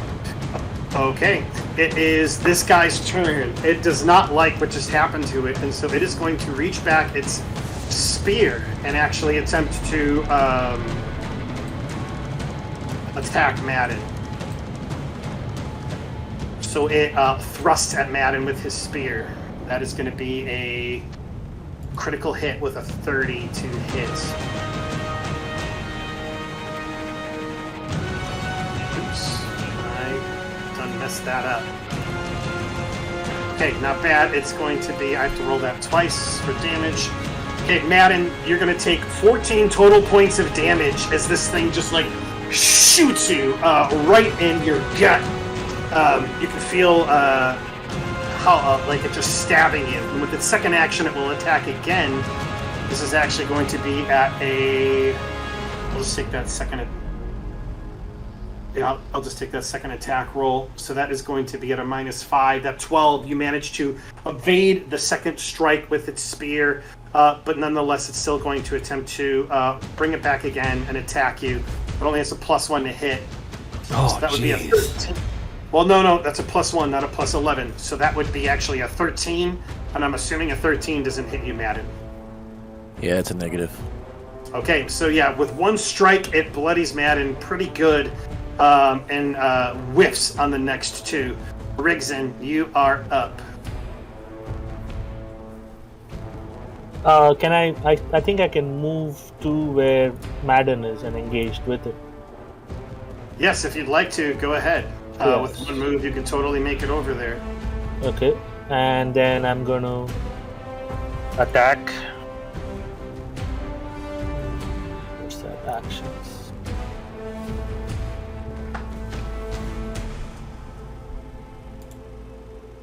Sorry.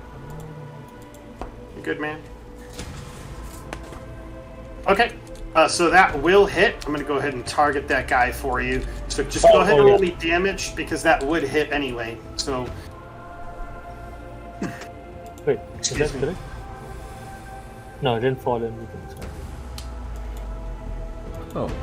okay, only one on the die, but he only had 5 hit points left as you cut him Nice. through his chest, Yes. and he falls gurgling onto the floor itself. Rigzin, you have one action left. What would you like to do?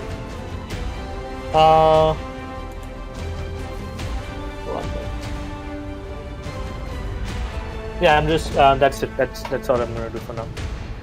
Okay. Yep. Sabriel, you are up. Okay, so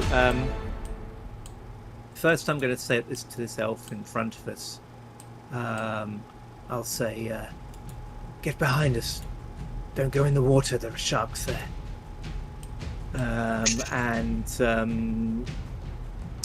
Then I guess probably can't see the Sea Devil Scout 1, can I? Isn't there a building in the way? So let's see. So yeah, there is a building in the way, but you would know at the very least that, based on the commotion, that in other parts of this area, seems like there are Sea Devils active. Okay, so I'm going to head over to. Can I go to there? Is that doable? I'm going to stand up against the side of the building. And if I can, then I'm going to use Magic Missile on Sea Devil Scout 2. Got you. Yeah, I could say that from there, yeah, you'll be able to see it through the commotion. You see this one scampering across the netting, trying to get to another one. So yeah, go ahead and roll your Magic Missile attack. Right. So, did you move at all or no? I did, yes. Yeah. Okay. So this will be a 2-action magic missile, then, correct? Okay. Yep. Let's try and remember how to. So you just roll the damage die twice. Left control and left click on the target. Control and left click on the target. Okay, so I'm targeting there, but Perfect. So I'm just trying to.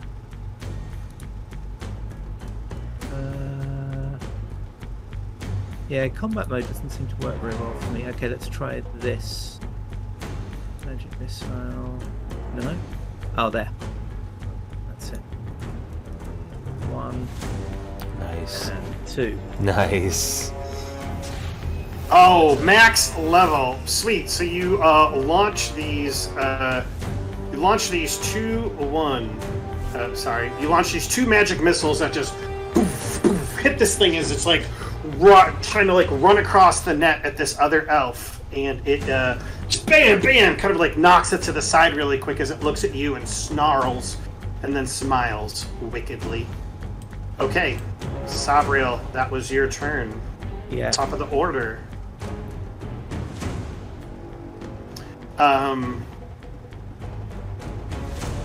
This shark moves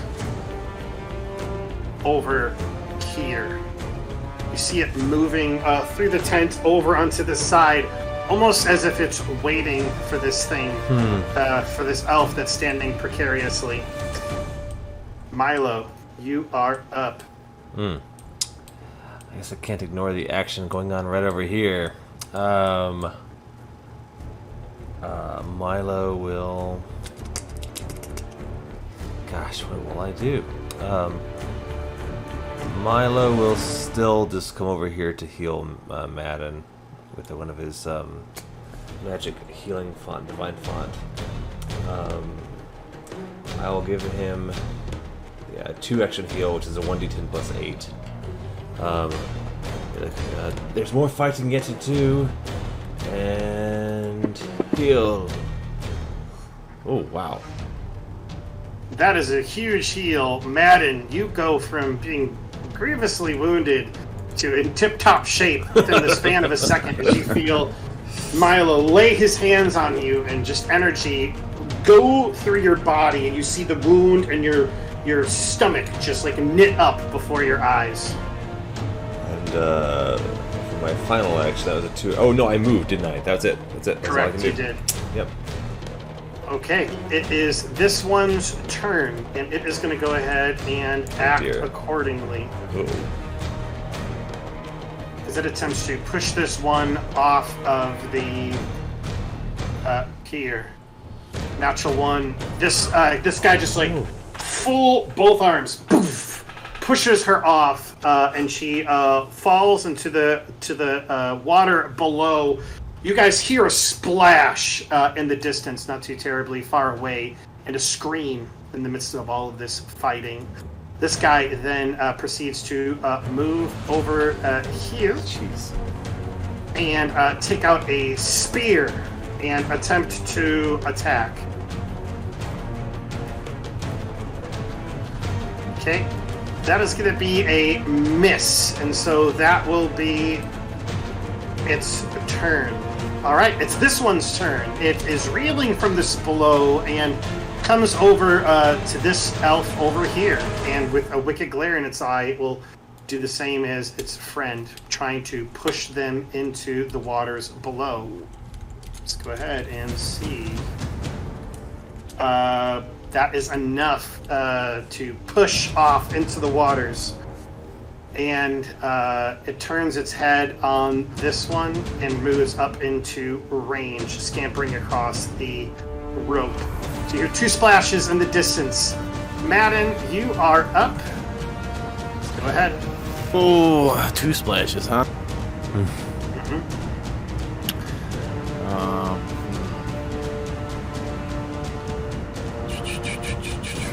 Yeah, they're a little far away. So how much can I move in a stride? What's my movement here? I think it's 25 per round, per move, or action. Per move.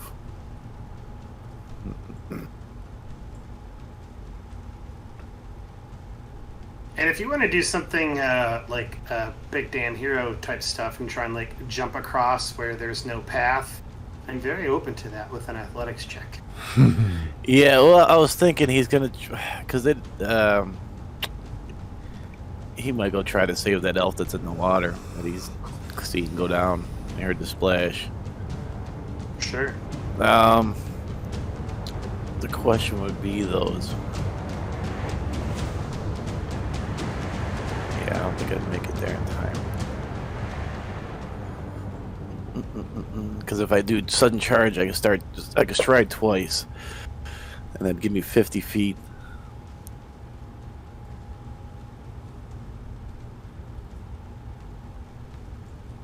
I'm trying to follow where these boards connect.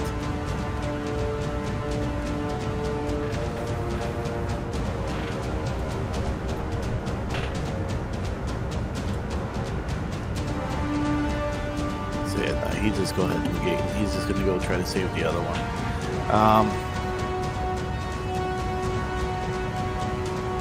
So he'll just do this. I think it's once per thing, right? Every time. Yeah, so he'll do another sudden charge. Okay. Who are you sudden charging? He's going after Sea Devil Scout 1. He's trying to make his way up the other side, but he's seeing him come in to threaten the one elf, so he's going to engage the one. Sure. So he's looks up after feeling himself heal and sees here's the splash, looks in that direction, sees the one elf messing, and then sees the Sea Devil Scout go after another one. La, this ends now, and he runs, which I think would cut him. Yeah, he'd stop right about here. Sure. That makes sense. Alright, so he kind of runs, correct me, he kind of like runs here and then runs this way, essentially? Yeah, essentially. Yeah, that's fine. That's not, like, there's actual wood for you to get across and stuff, so no athletics check needed. Yeah, go ahead and target your token and make your attack. Right.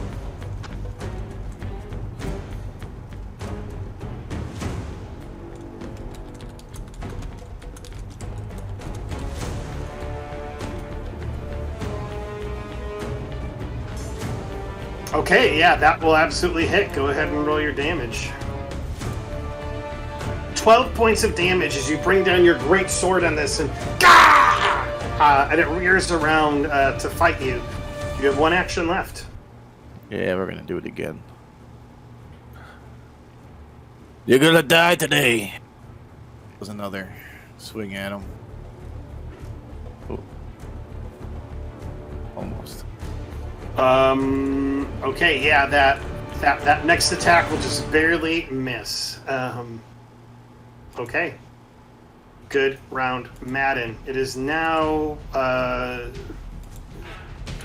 all you see is just like a further cloud of, Maden, perhaps you're the only one that sees it, from where you are, but you might be able to get a glimpse of like, just like blood in the water, over here.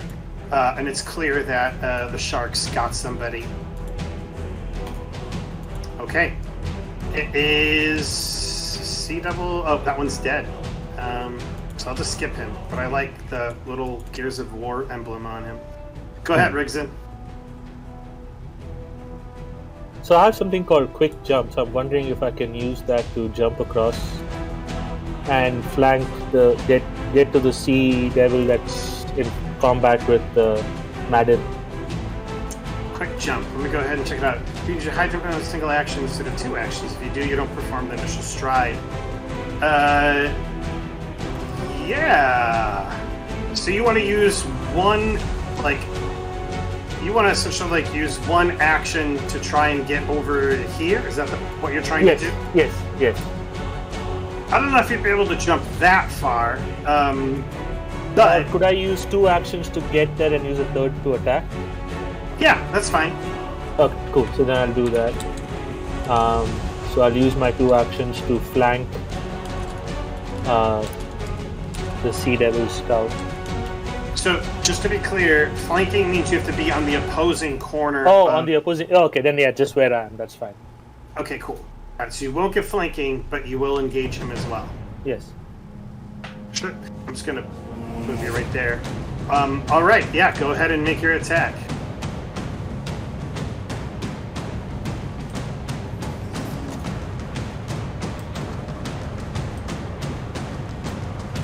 Okay, 20. That is a hit. Go ahead and make your damage roll.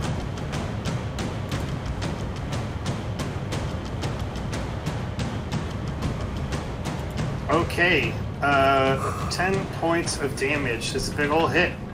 All right, Rigson, that is your turn. Sabriel, you are up. Okay. So Sabriel is going to do the same thing again, but this time with 3-action magic missile. Same guy, Sea Scout, Devil 2. Oh, okay, so the one all across over there. Got it. Yep. So let's take this one off. And that's disappeared. Oh, I made the mistake of ticking it off and then And then it disappeared. Okay. Yeah. 1, 2, 3. Okay, this thing just hones in on bam, bam, bam, bam. You see it make this sea devil take a step back as it is really trying to run at this particular one. And yeah, this time Sabriel will, if it looks up to see where the magic missiles came from, Sabriel will actually just beckon it. Okay. Not because he's particularly keen to this fight this way, but he wants to get it away from the house. Sure. Okay, so I really didn't give these NPCs a turn, so let me go ahead and take that really quick. This one begins doing its best to just make it for the shoreline. So that'll be their turn. This one, 5, 10, 5, 15, 20, 30, 35. It gets pretty much towards the edge as it's trying to get over there. Oh no. This one is going to do its best to just disengage and step back and run away. This one also is going to do its best to just run away, but it sees kind of the area that's clouded over there. Not clouded. There's just a lot of people. Doesn't feel like she can get through. But she runs over there. Okay, it is the shark's turn, and it's going to make a beeline for the only one, the one that it can see. It's going to make its attack. Okay, that is going to be a hit, and that is going to be some big damage, and it is going to, it just automatically grabs. And so it begins to pull this one underneath the water, just like with what happened to the last one.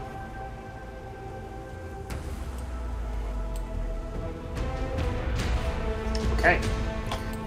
Milo, you are up. Jeez, this is brutal. These poor people. Milo is more upset than I am as a player because, yeah, he cares about people. But Milo will try to focus on the task at hand, which is saving as many lives as possible, and move closer to the action. 5, 10, 15. Is there a check to be made to get across to the next?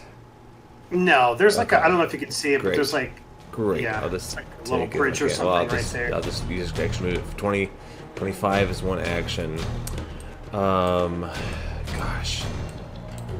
Really wants to help these people, but I think he'll just stand right where he is, and that was one action. He'll use his next action to it's a Divine Lance number 1, because it's the only one he can reach from here. For the sun and the light. For the sun and the fury. Divine Lance. Attack. miss. Okay, so yeah, the divine lance just whoosh, goes right by this thing's head and turns its bloodied glare towards you. Dang. All right, that is their turn. This one is going to attempt to do what it can to fight back, and it's going to do that by making an athletics check against... I'm going to go ahead and roll a die. I'm going to say evens, it attacks Maden, odds, it attacks Rigzin. Let's see what happens here. Odds. It sees you running up on it, Rigzin. It doesn't like that you just slashed it, and so it attempts to push you into the water. Let me go ahead and roll that check. That'll be opposed athletics checks. It's trying to push you 5 feet back. Go ahead and roll me an athletics check, Rigzin.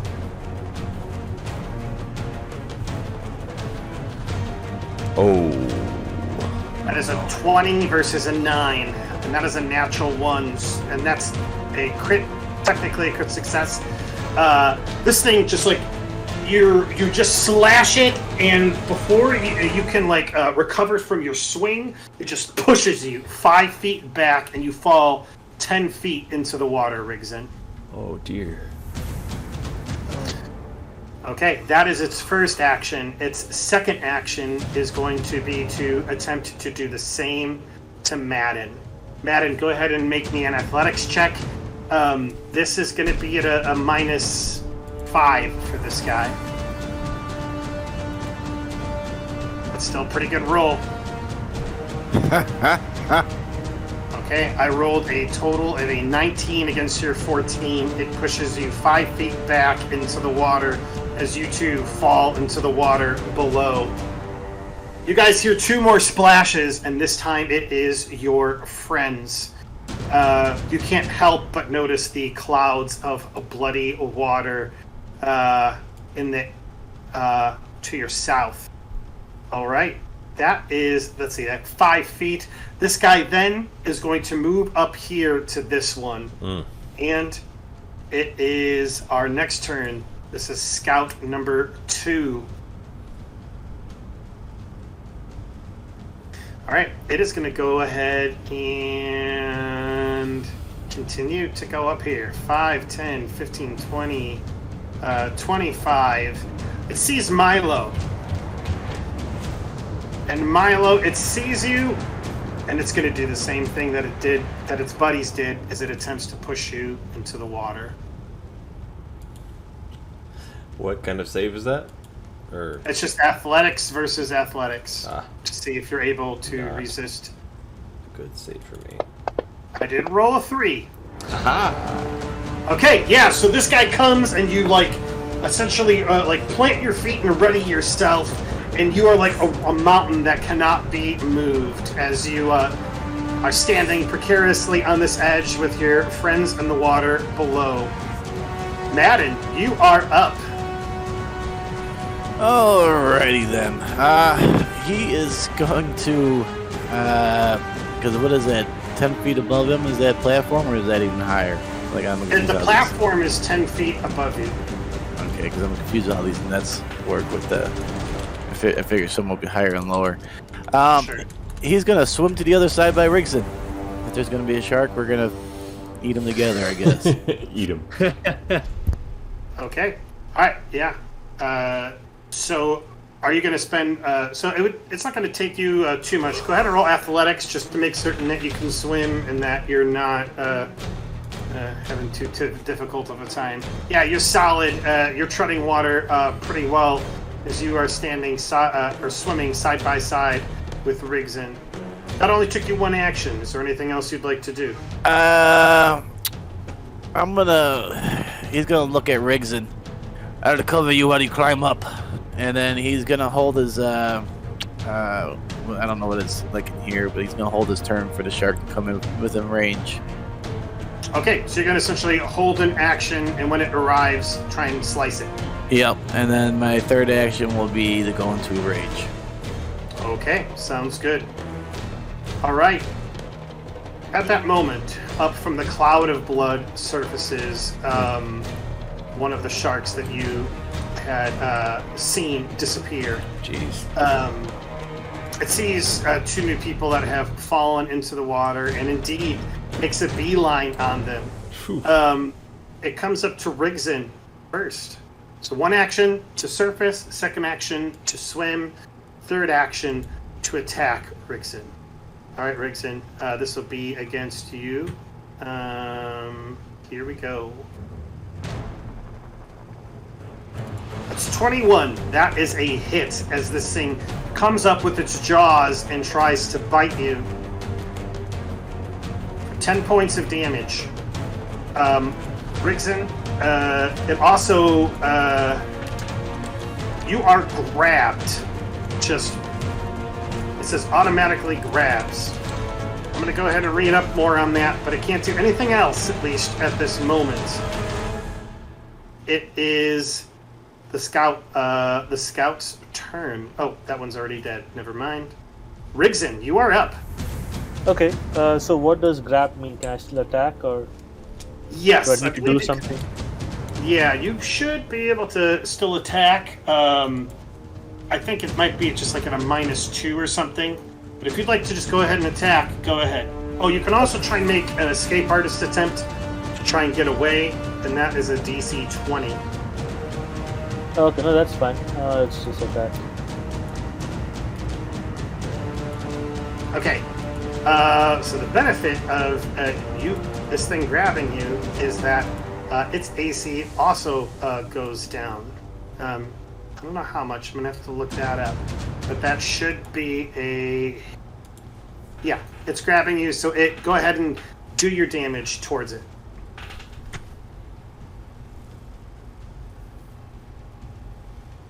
Okay, that is 9 points of damage. Did it get applied or no? Oh, sorry, I forgot to click it. That's Sorry. okay. That was my fault. Let me go ahead and do that.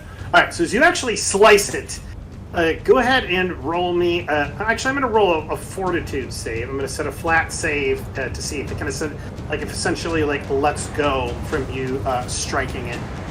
Natural 1. So it lets go of its latch on you as it reels from your attack. You have 2 attacks left, or you have 2 actions left. Yeah, I'm going to use both the actions to climb out of the water and position myself to help Maden. Okay, go ahead and roll me an athletics check as you begin to kind of I'll say there's some netting or some type of a wood pier piece there. Go ahead and roll for it. Athletics check. 1 minute. Okay, yeah, that is enough. You're wounded from this shark bite, but you begin making your way up. Okay, I'm going to say that's enough. 10 feet. With your last 2 actions, that's enough to get you back up on top. Okay, cool. Okay. Sabriel, you are up. Sabriel is almost gnarling with frustration. He failed to save 2 elves, and now he's failed to stop his friends getting pushed in the water, possibly killed by a shark. So he's very angry with himself right now. Let me just check something here. Yeah, 2 actions. So he is going to move across to here. Mm-hmm. And then he's kind of torn because he can see Milo there, but he can also see this other Sea Devil, Scout 1, facing that Sea Elf. He decides to hope that Milo is more capable, and he's going to drop a sleep spell right next to the Scout, on the opposite side of it to the Elf. So it's going to have to make a saving throw, will save. Got you. So just so I'm clear, the one right next to Milo, correct? No, the other one. One. It's got 1. Oh, got you. Okay, it needs to make a what save again? A will save? A will save. You're targeting Scout 2 currently, Sabriel. Oh, sorry, I forgot about You're good, man. You're good. Yeah. All right, will save. Here it comes. It's a total of a 15. Okay, and how do I see what I need? What they need? Let's go to your actions tab, and you go to the where it says Wizard CL2. Go onto that magnifying glass, and it says your DC total. Okay. So for you, it's an 18. So it fails its save. Nice. Okay, so to double check, it just falls asleep. Yes, for up to a minute. Yep. Okay, so this thing just like this one right here, just straight up passes out, and I'm going to turn it upside down to indicate that. And he'll yell across at the elf, "Get it!" Okay. All right, Sabriel. Anything else? No, that's it. He's moved and he's done a 2-action spell, so he's done. Okay. It was probably his anger was probably quite audible in his voice, though, when he was yelling across at this elf. She probably thinks he's angry with her, but Sure. Yeah. This one manages to get out. That one right there. This one takes Sabriel's words, comes over here, scrambles across the net, and kind of gets up here. Let's see here. Excuse me. All right, this one is going to go ahead and I think it killed it last turn. All right, so that is okay. That one is just gone. And Milo, you are up. All right. Milo is just shoved by this thing, and he's just had it. And he's in close quarters. He's going to reach out with his holy symbol and just scream, "The Dawnflower will take care of you." And he will make this guy do a saving throw as he casts Burning Hands. And a cone that will not attack his friends. It'll be as safely off in the water. Fair enough. Sea Devil Scout 2, save 13. That is a fail. So go ahead and roll your damage. He takes 6 All right. points. Takes 6 points of fire damage as you get close and you just light this thing up with fire right in your face. Yeah. You can see that it's like waving its hands in the air, clearly scrambling. All right, Sea Devil Scout 1's turn is up, and it is snoozing. Sea Devil Scout 2 is up, and it is going to go ahead and it just says, and it launches a spear attack at Milo after that. It's pretty angry, actually.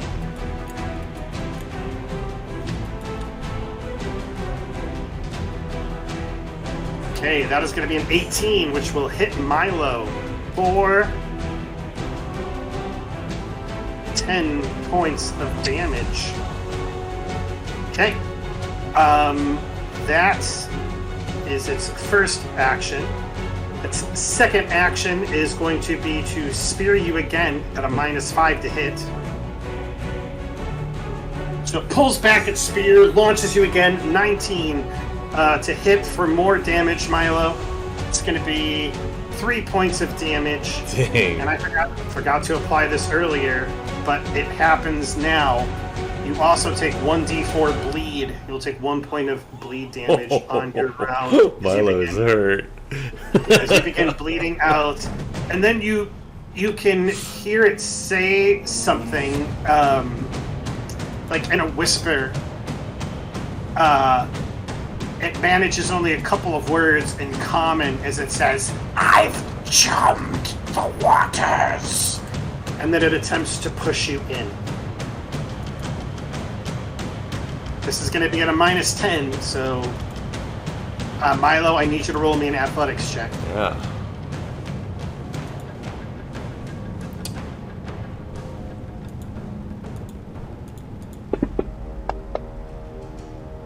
Wow. Okay, you resist his push Nice. in as he tries to grapple you again, but it doesn't work. That is his turn. Maden, you're clearly in the water with a shark that has been slashed and looking right at you. Yeah, so he's gonna go ahead and move forward one and engage the shark to give Rigson time to climb up. So Rigson's already up. Yeah, on I'm the already left. up. Good. You should climb up as well, dude. Alright, yeah, so he's up. Go ahead and roll me an athletics check just to make certain you're able to make it up. It'll take you 2 actions to get up. Assuming you don't like roll a natural 1 or something. Which I'm sure won't happen. No! Yeah, you put it in the air there. Did. I love putting it in the air. Alright, so, Maden, you begin to kind of like try and get up, but it's just like the pole is maybe slippery from Rigson climbing up, and you slip back down into the water. Bling Rigson. Yeah, if you want to try and climb up again, you can, but you'll only be about 5 feet out of the water. You know that this thing might not be able to reach you then, or you could do something else. Yeah, he's gonna go ahead and get the shark. Okay. He ain't gonna be there dangling lures. So that'd be his first turn. First action would be to try to climb. Second action would try to move into position, and then the third action would be to attack. Okay. Okay. Oh no. That is enough. This thing, go ahead and roll damage.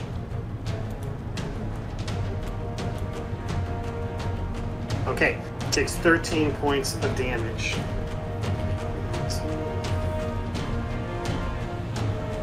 I could do math, I think. There we go. Okay, Maden, that is your turn. Okay, this thing likes easy meals. It doesn't like hard meals. And so as that happens, it takes 2 slashes. It begins to swim off into the distance, clearly gone. All right. It is...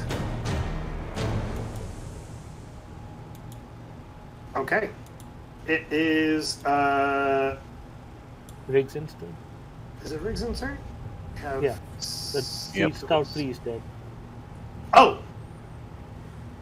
There we go. My bad. Yeah. Go ahead, Rigson.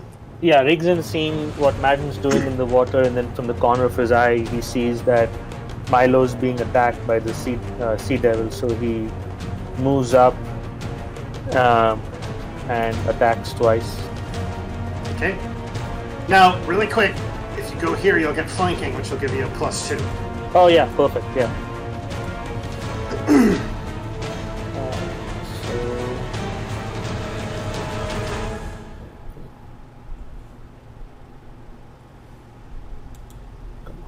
So...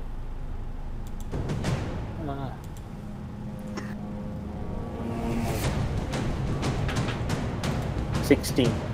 Okay, that is a miss. You have 1 action left. Second one.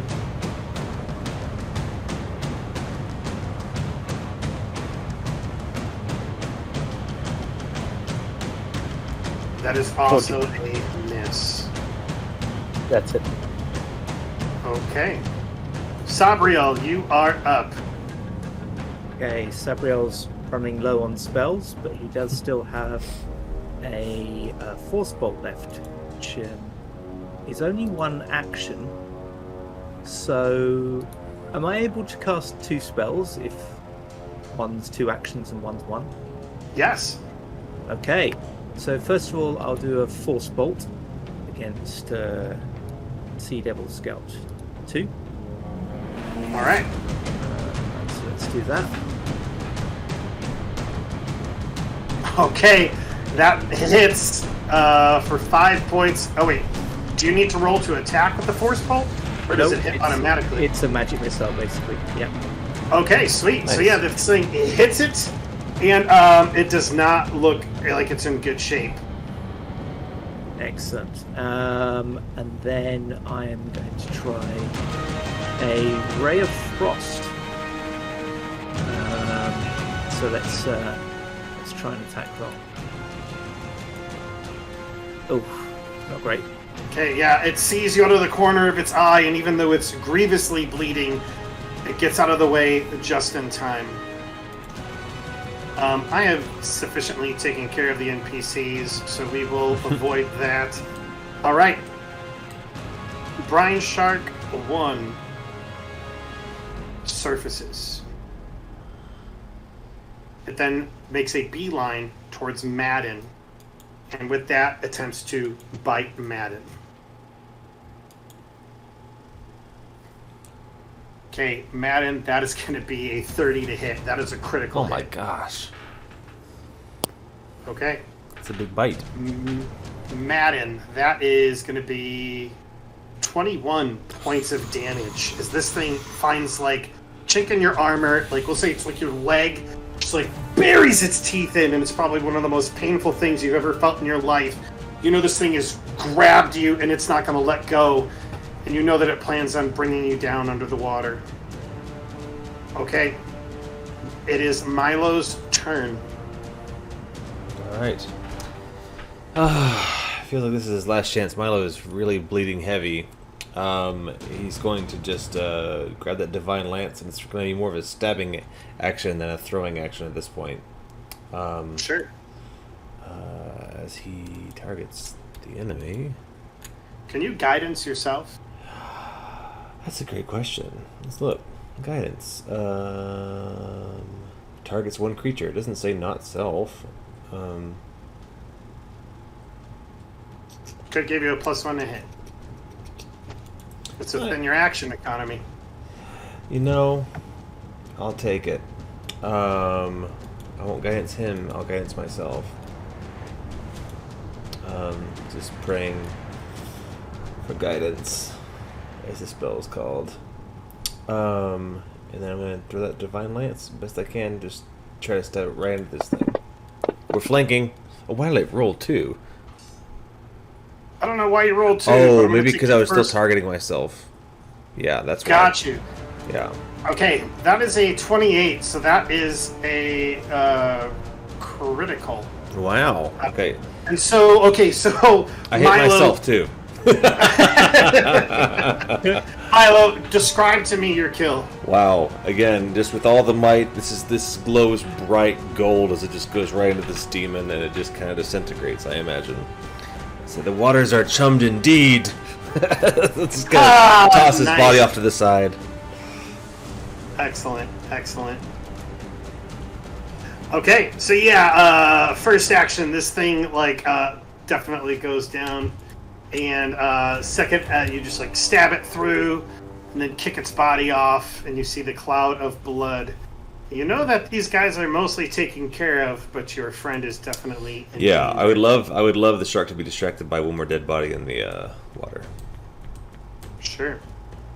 Maden, you are up. All right. So he's grabbed by the shark, right? Yeah, he's got like a vice grip on your leg. All right, and then the break freeze and the legs check, or do I just have to try to beat it? Yeah, so a couple options. One, you can attack it to try and just like get it to let go of you. It has a lowered AC right now, so that's one possibility. Second possibility is, yeah, you could try to like athletics check your way out of it, which would be a DC 20. So if you can hit a 20, so either option, up to you. We'll go ahead and try to beat it into submission. Okay. May not last, but we'll see. So feeling the shark around him, he's screaming, there's water getting in his mouth and stuff, and he's angry, frothing at the mouth, and starts swinging with his great, well, I guess it would be more stabbing motions with the great sword. Sure. That'll hit. Go ahead and roll me damage. Yeah, I forgot to target him. It's okay. I got you. Alright, 17 points of damage on this guy right here. So, give me a second here. Alright, let me go ahead and make that fortitude save to see if he is able to keep holding on or let's go. He fails his fortitude save and let's go. You do have 2 actions left. You can climb or fight. Yeah. And if I fail, I'm back in the water. Yeah,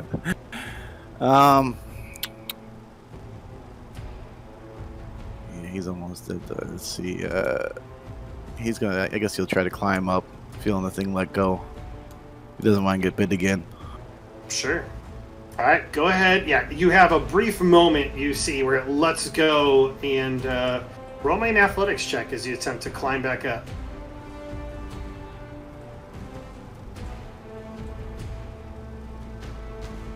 That's enough. You begin to climb up and make your way up on top. Granted, you're bleeding all over the place from this shark bite, but you are alive and you are up. Okay.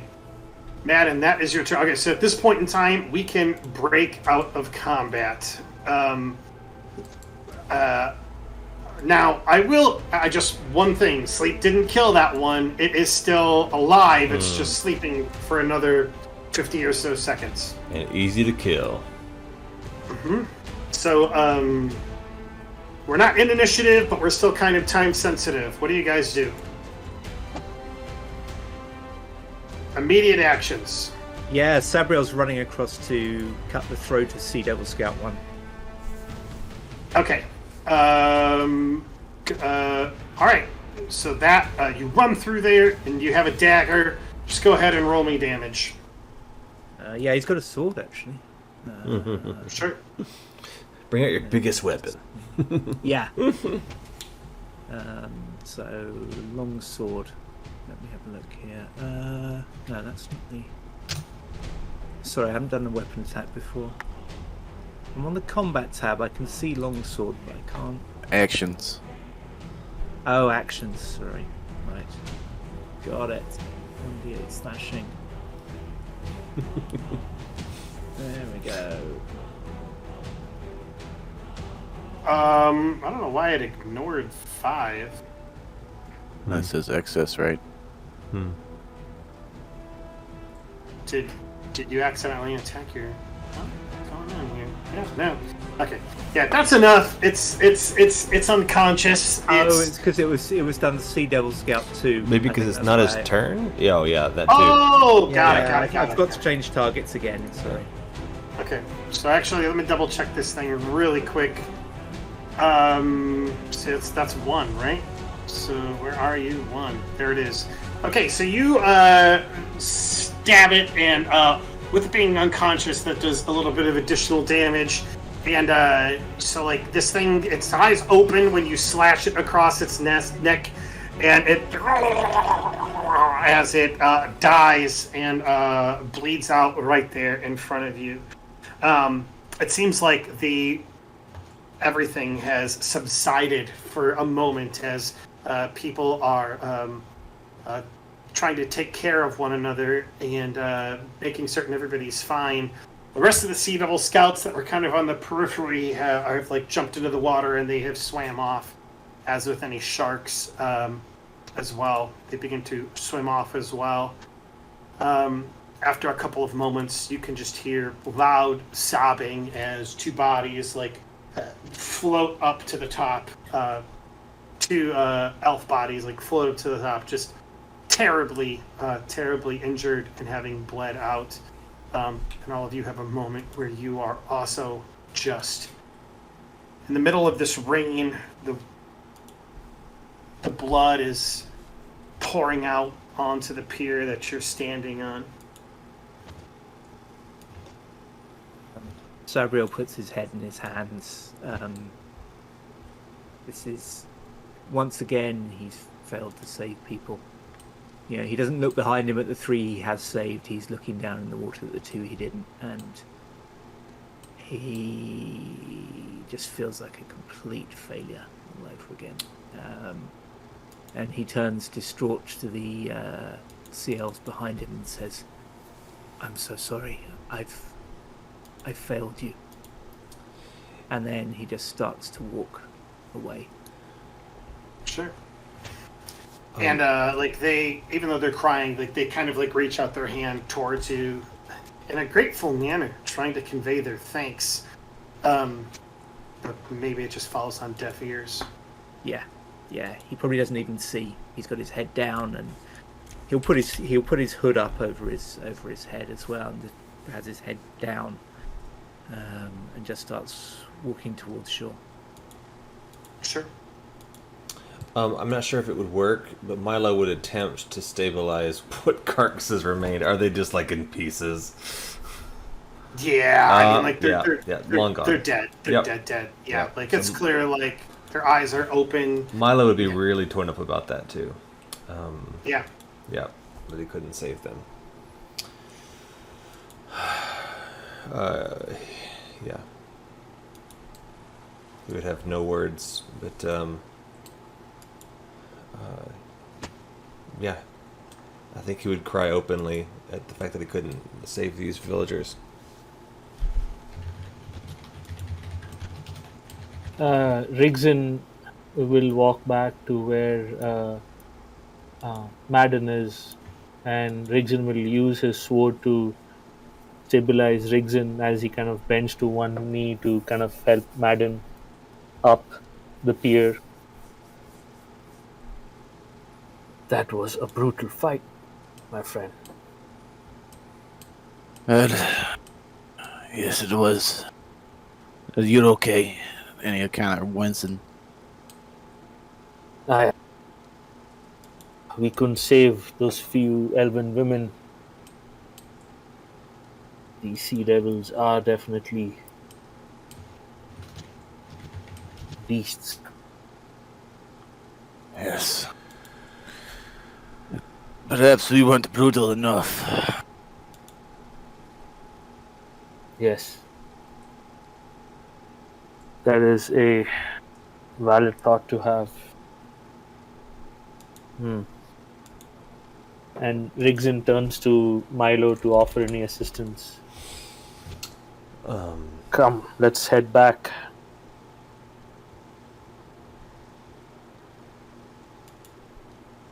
Yeah. Milo will very weakly limp. He's got leaving like a trail of blood behind. He's really hurt. Limp away. He also has some healing left to do. He wants to make sure he's away from all the dead bodies of where he casts it, because he can do an explosion of healing that will affect everyone near him, enemies and good guys. Yes, but if somebody is dead, they cannot receive the benefits of that healing. So assuming when these guys are dead, not bleeding out still. Yes, you are correct. And let's see, I still have 2 more of my divine font. So I guess it's just the 3 of us, Rigzin and Maden and myself, that really need it. None of the villagers were hurt or anything. I would just gather everyone around and say, allow me to pray to the Dawnflower for healing. Targeting all 3 of us and myself. There we go. And I will do this twice. Damage. That should be healing. Damn it. Oh, I clicked the wrong button. I've only got 1 hit point left. So everybody give themselves 12 hit points. Oh, my mistake, gentlemen. My mistake, gentlemen. If you need me to do it, I can, but can you guys adjust your wounds by yourself? Yeah. 12 more. 12 less, rather.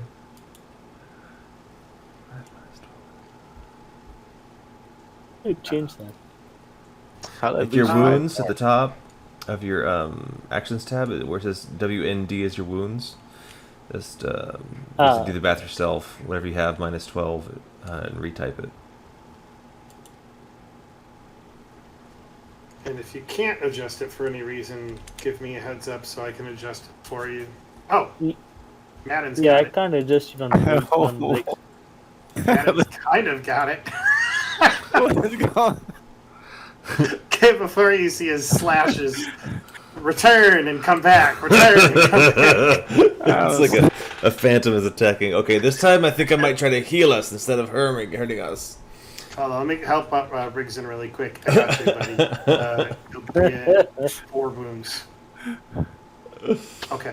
Okay, and one more attempt trying to heal and not harm. Sure. And, Okay, hey, there we sixth go. again. Math works out. Yeah.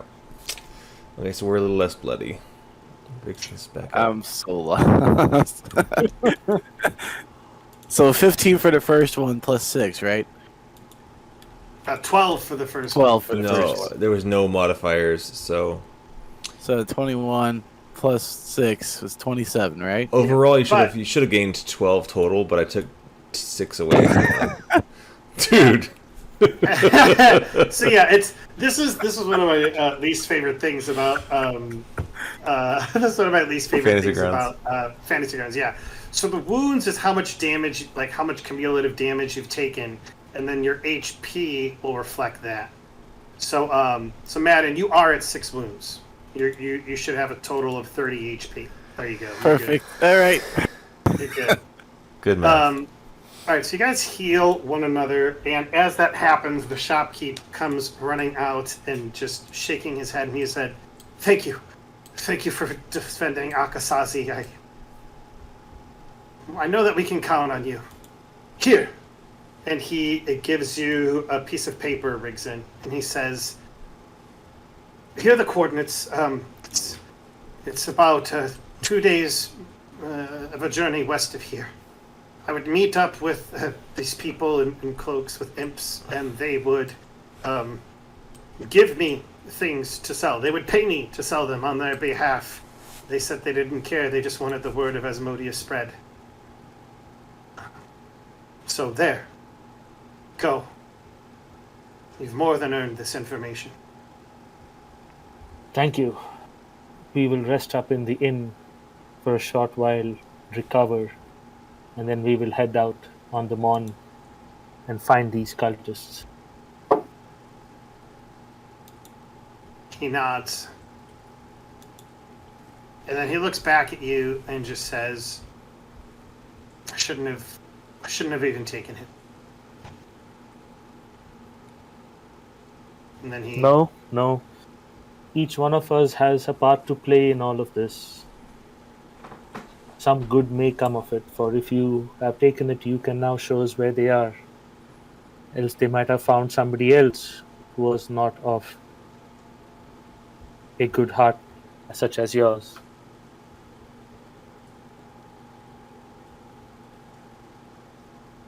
Yeah, so he just nods and makes his way back into... Actually, he doesn't make his way back into his shop. He goes to assist with the people who died. Yeah, Rigzin will slowly,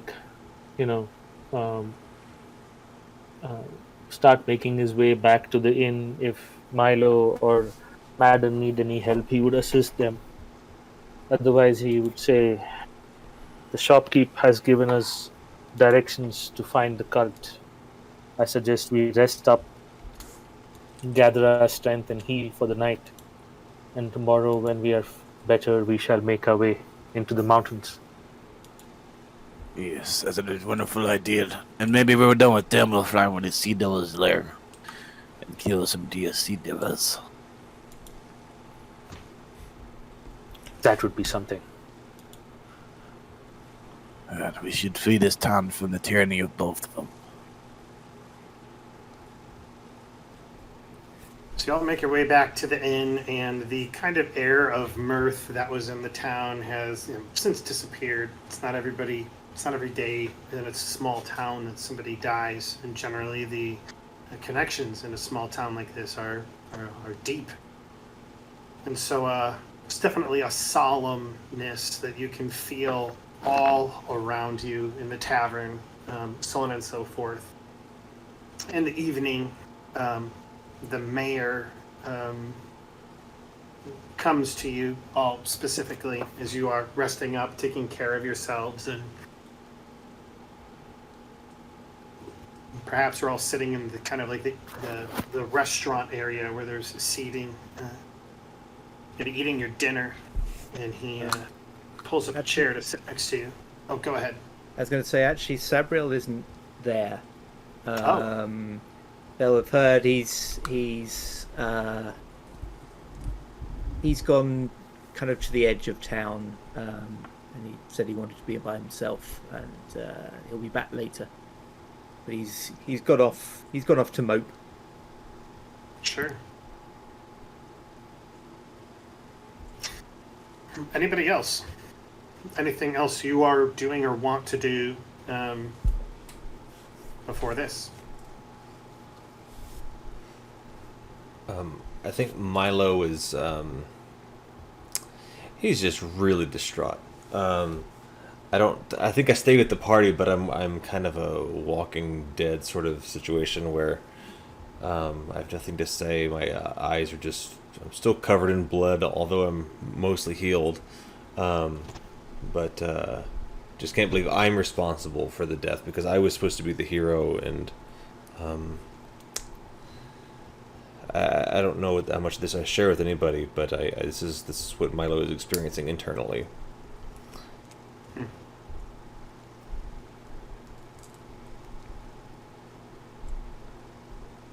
Anybody else?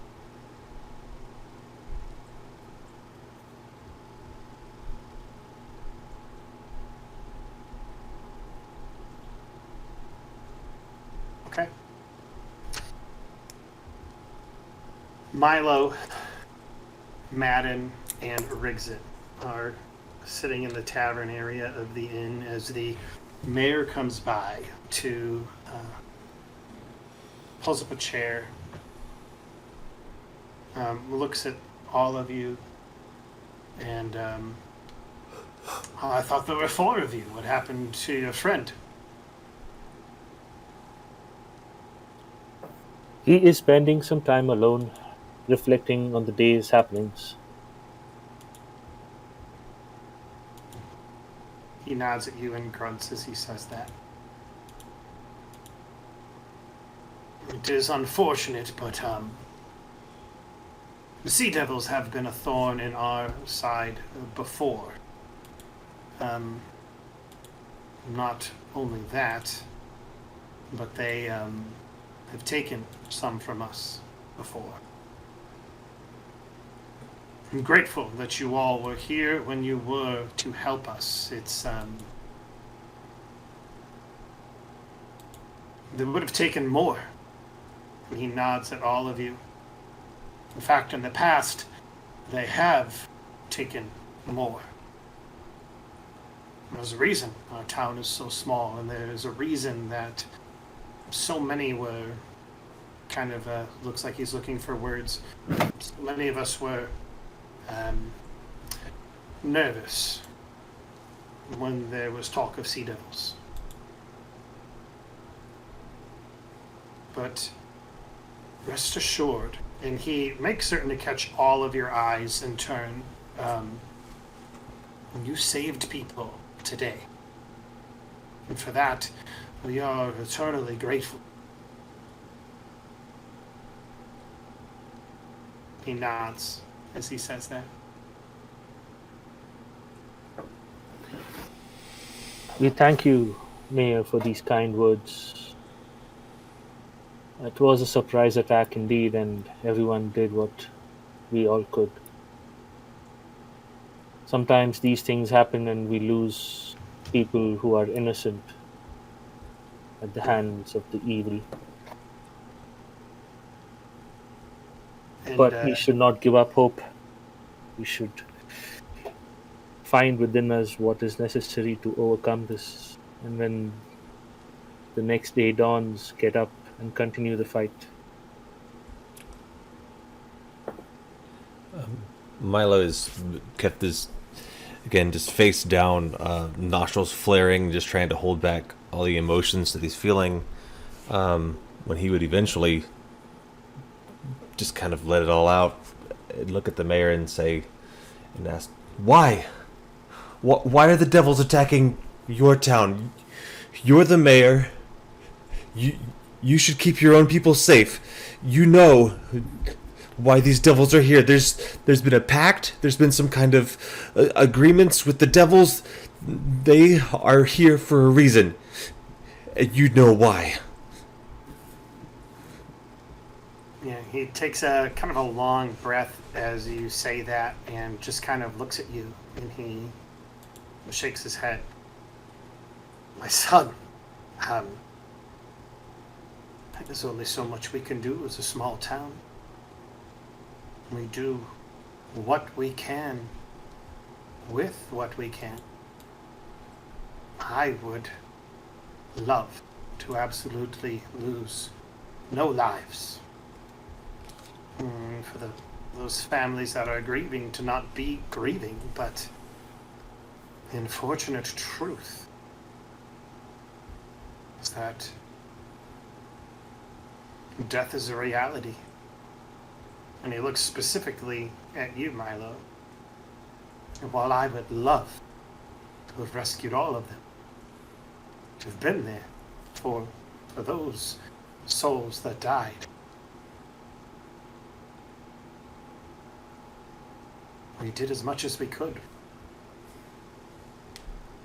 Isn't Cantargo, isn't Ravenel in a similar position with Cheliax?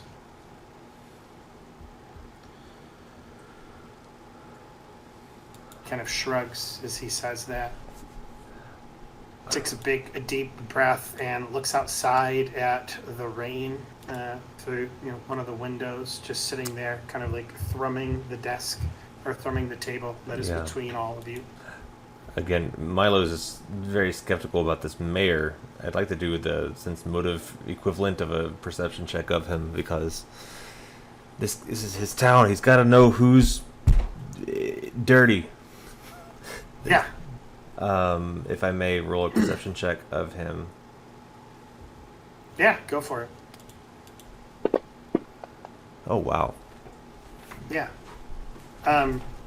You're trying to find something inside of him, but you can see around the edges of his eyes and his countenance that there is a deep sorrow there. And you get the vibe, maybe it's just your hard-fought wisdom as a cleric, as someone who's younger, but you get the vibe that he's trying to put on a face for his people. But that he's hurting. He's sincere. He seems sincere. As he is kind of like thrumming the table between the two of you, he pauses and he says, I think there might be a miscommunication, and I want to clear it up.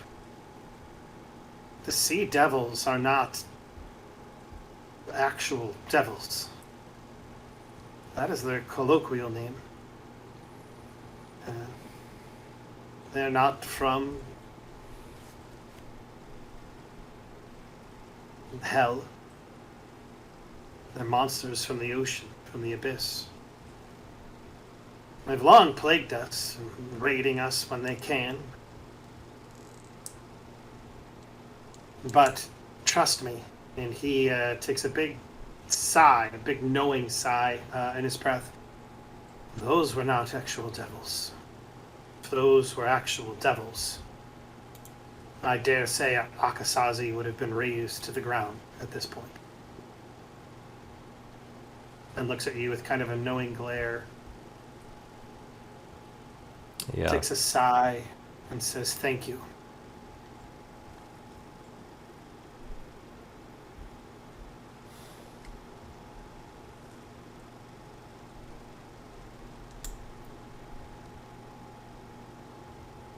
I think Milo will storm off. Also walk away to be alone for a while. Sure. Rigzin will look at the mayor and say, please excuse my friend Milo. It is not often he finds himself in battles such as these. And it is not often that he finds himself in a battle where you may survive, but the loss is greater. He's still young and learning. He's yet to see the world and its ways. Yeah. He did not mean to offend you personally with his words. Yeah, he nods. He's young, and that is the way of the young. And he kind of tries to force and a smile out of that. But I did not come to be a wet blanket or a dour presence. I came to say thank you. And to say thank you with something more material than just what we have here. And he reaches down, kind of this like satchel that he's been carrying, actually kind of like almost like it's like a big bag. And in it is what appears to be some wrapped items. And he lays them out before you. We don't have much to give or much with what we can say thank you, but I want to offer this. For if you are going to be hunting devils, if you are going to be going this path, you will need it. And there are 2 items that he gives to you each, and he says, I would like to give these personally to your friends when they have a moment. But he brings out a cloth and kind of undoes it, and it is 2 silver +1 swords before you. Ooh.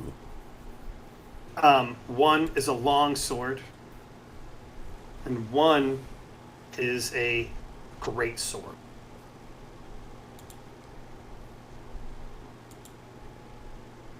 Rigzin will take the long sword and look at it carefully.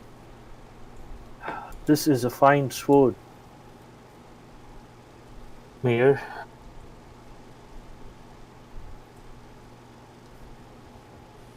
He nods and he says, from days of fighting devils. And he nods at you. Then it will see the blood of more devils before our days are done. That I can promise you. He kind of gives you a curt nod at that.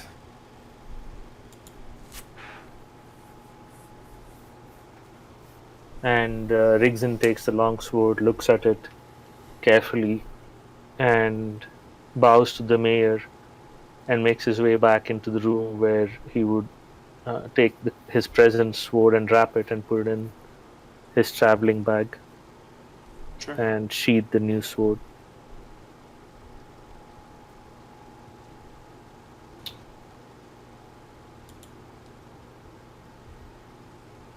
The rain continues to fall as we have this moment out on the edge of the docks with Sabriel.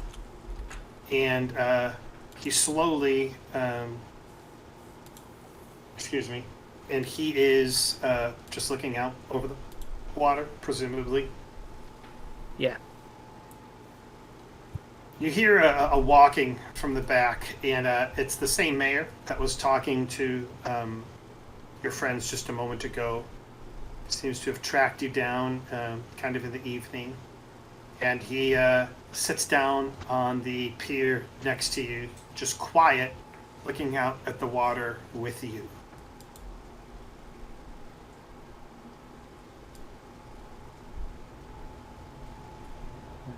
Sabriel will stand there in silence for a long time, and then eventually he'll sigh deeply and slightly raggedly, and then he'll sit down next to the mayor, still not saying anything.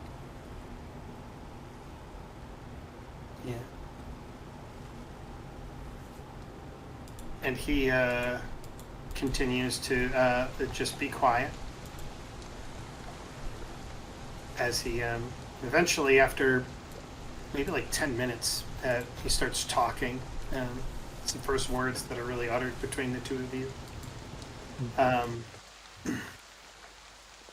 And he looks at you,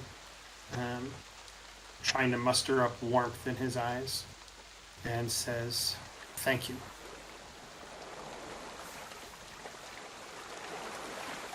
And Sabriel looks at him, and he seems to have trouble taking it at its face value. He's looking for some kind of pity, or he's looking for this not to be completely sincere. But presumably he does meet sincerity, and he sort of pauses and says,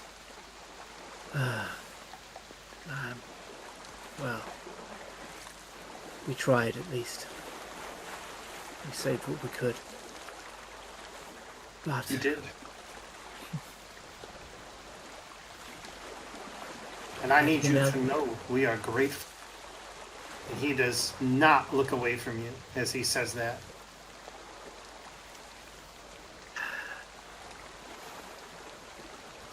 And Sabriel seems almost on the verge of saying something. There seems to be something building up that he wants to let out, and then he kind of stops himself, and he kind of bottles something up inside, and then just sort of looks at the mayor with a fairly flat look, gives a smile that doesn't really quite touch his eyes, and says, "Thank you. It was our privilege to do what we could." Yeah, and he nods at you, still holding your glare, still holding your his stare with you, and finally he looks out towards the water again.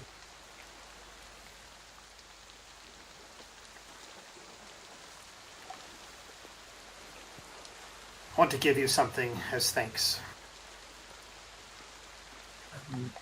And Sabriel sort of shakes his head and kind of half raises a hand and says, I don't feel right accepting thanks when there have been two bodies brought up out from the water. It doesn't seem right. I'm grateful, don't get me wrong, but I can't accept.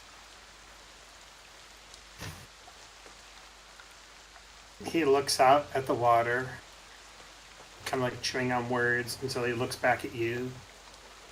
And let me ask you a question. If it was 7 bodies, would that have been better or worse? Well, worse, of course. Indeed. And I do not know if you are aware that there has been a time before that it was 7 bodies. Holding your glare just does not let go. You might not want to admit it. You might not want to accept it. But your friends and you saved many lives today. For that, we are grateful. For it has been more. And then Sabriel kind of looks at him, and looking at the mayor's face, he realizes that actually what he's doing is actually quite selfish. And, him, not the mayor. And that in refusing to take this, he's, that people need to express gratitude, and whether or not he feels he's worthy of it, he's insulting them by not accepting it. And he nods,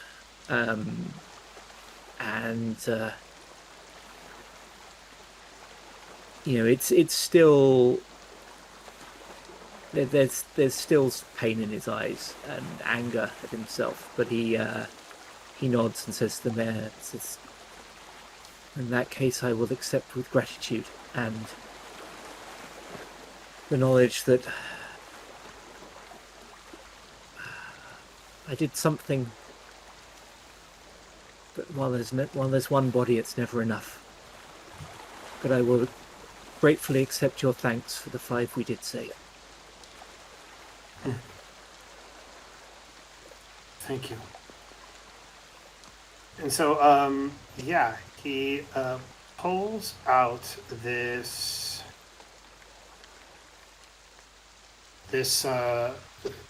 item, and it is kind of like wrapped in a small piece of cloth, and he hands it to you.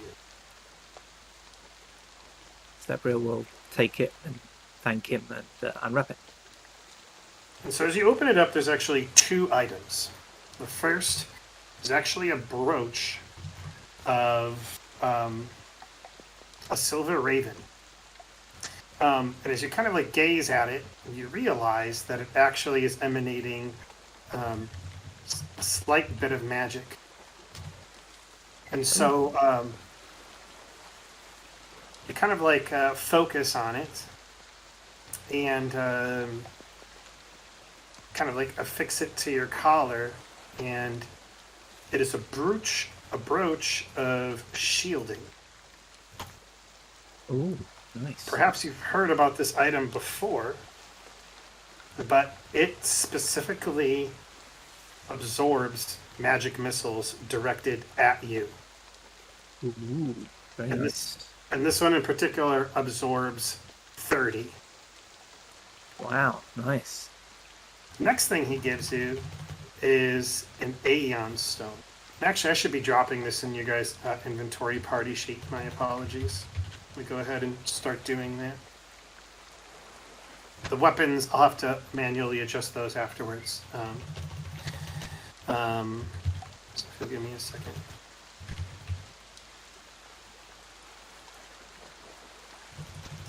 Thanks, buddy.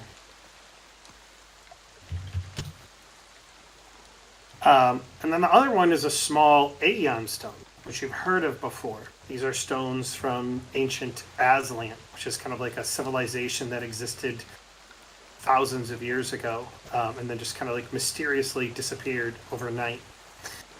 This particular stone, and you'll find that in the sheet as well, is a dull gray.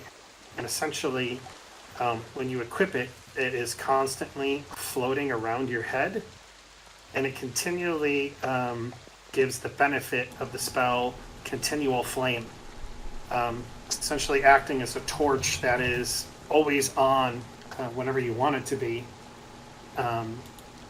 giving light to you and your allies. Nice. And so he kind of like slaps you on the back and stands up and makes his way back to the tavern and knocks on Milo's door. Yeah, Milo would have been indoors, having lit a candle and praying toward a candle because it's miserable outside.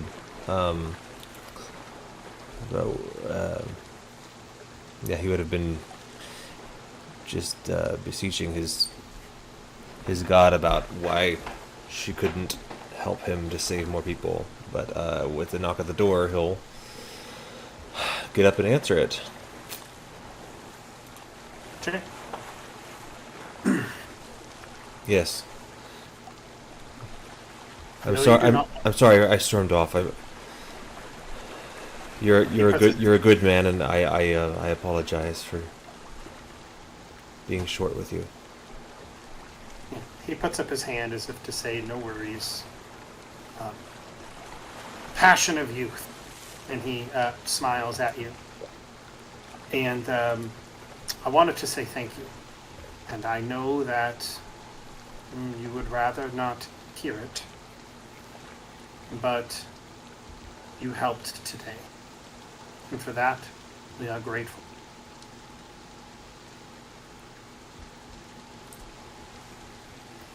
Milo just nods. Says, just nods. Yeah, and he nods, kind of like alongside of you with that, and I know it is not much, but I'd like for you to have this. Sorry. And he kind of reaches into a bag again and pulls out another item to give to you. The way you giggled, I imagine him reaching into his pocket and then pulling out his middle finger. Yeah. I have this for you. For being such an asshole.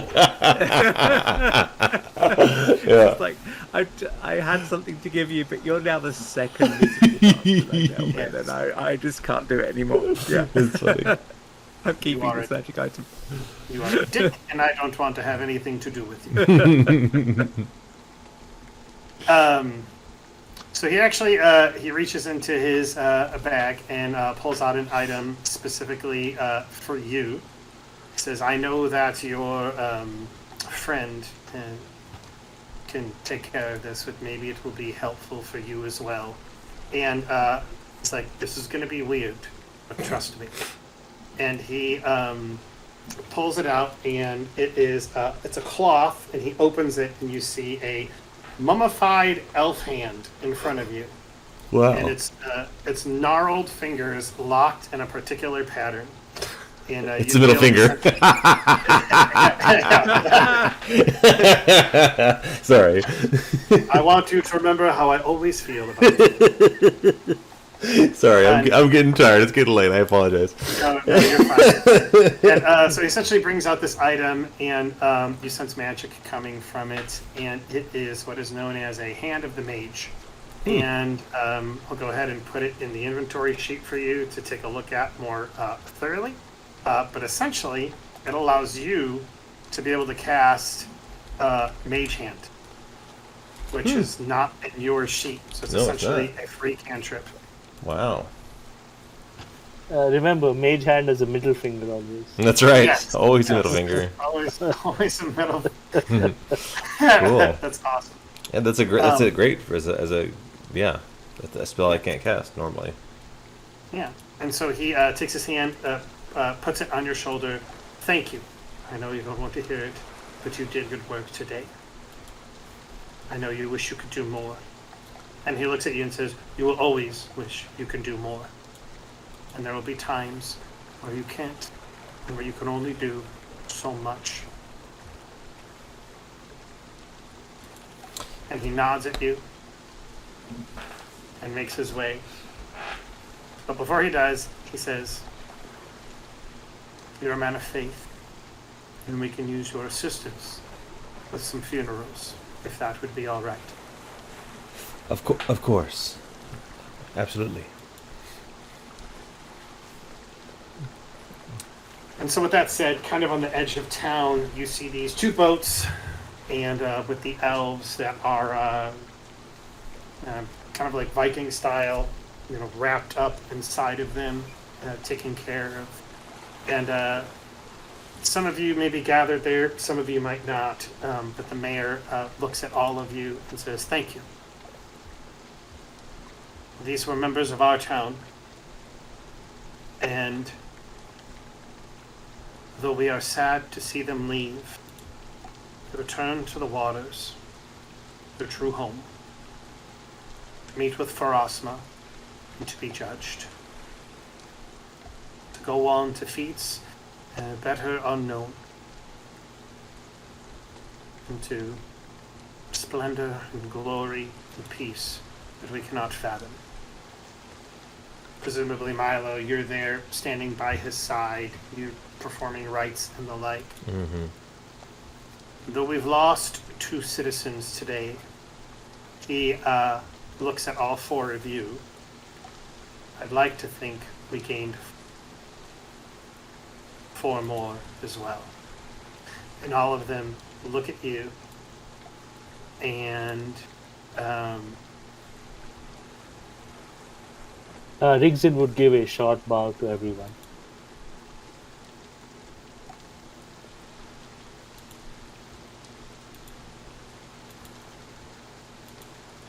Yeah. And so we'll leave the scene there on the edge of the town with these 2 boats being sent out into the ocean, and perhaps the small community coming around you to offer thanks one last time as the boats sail towards the moon that is sitting atop the waters. And for at least one moment, even though the rain has been ever present, it seems to stop.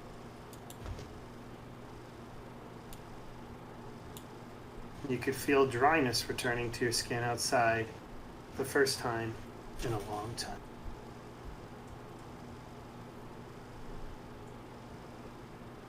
And we'll go ahead and end it there tonight, guys. Nice. Nice. Woohoo! Nice. Fun. All right, I am off recording. Sweet.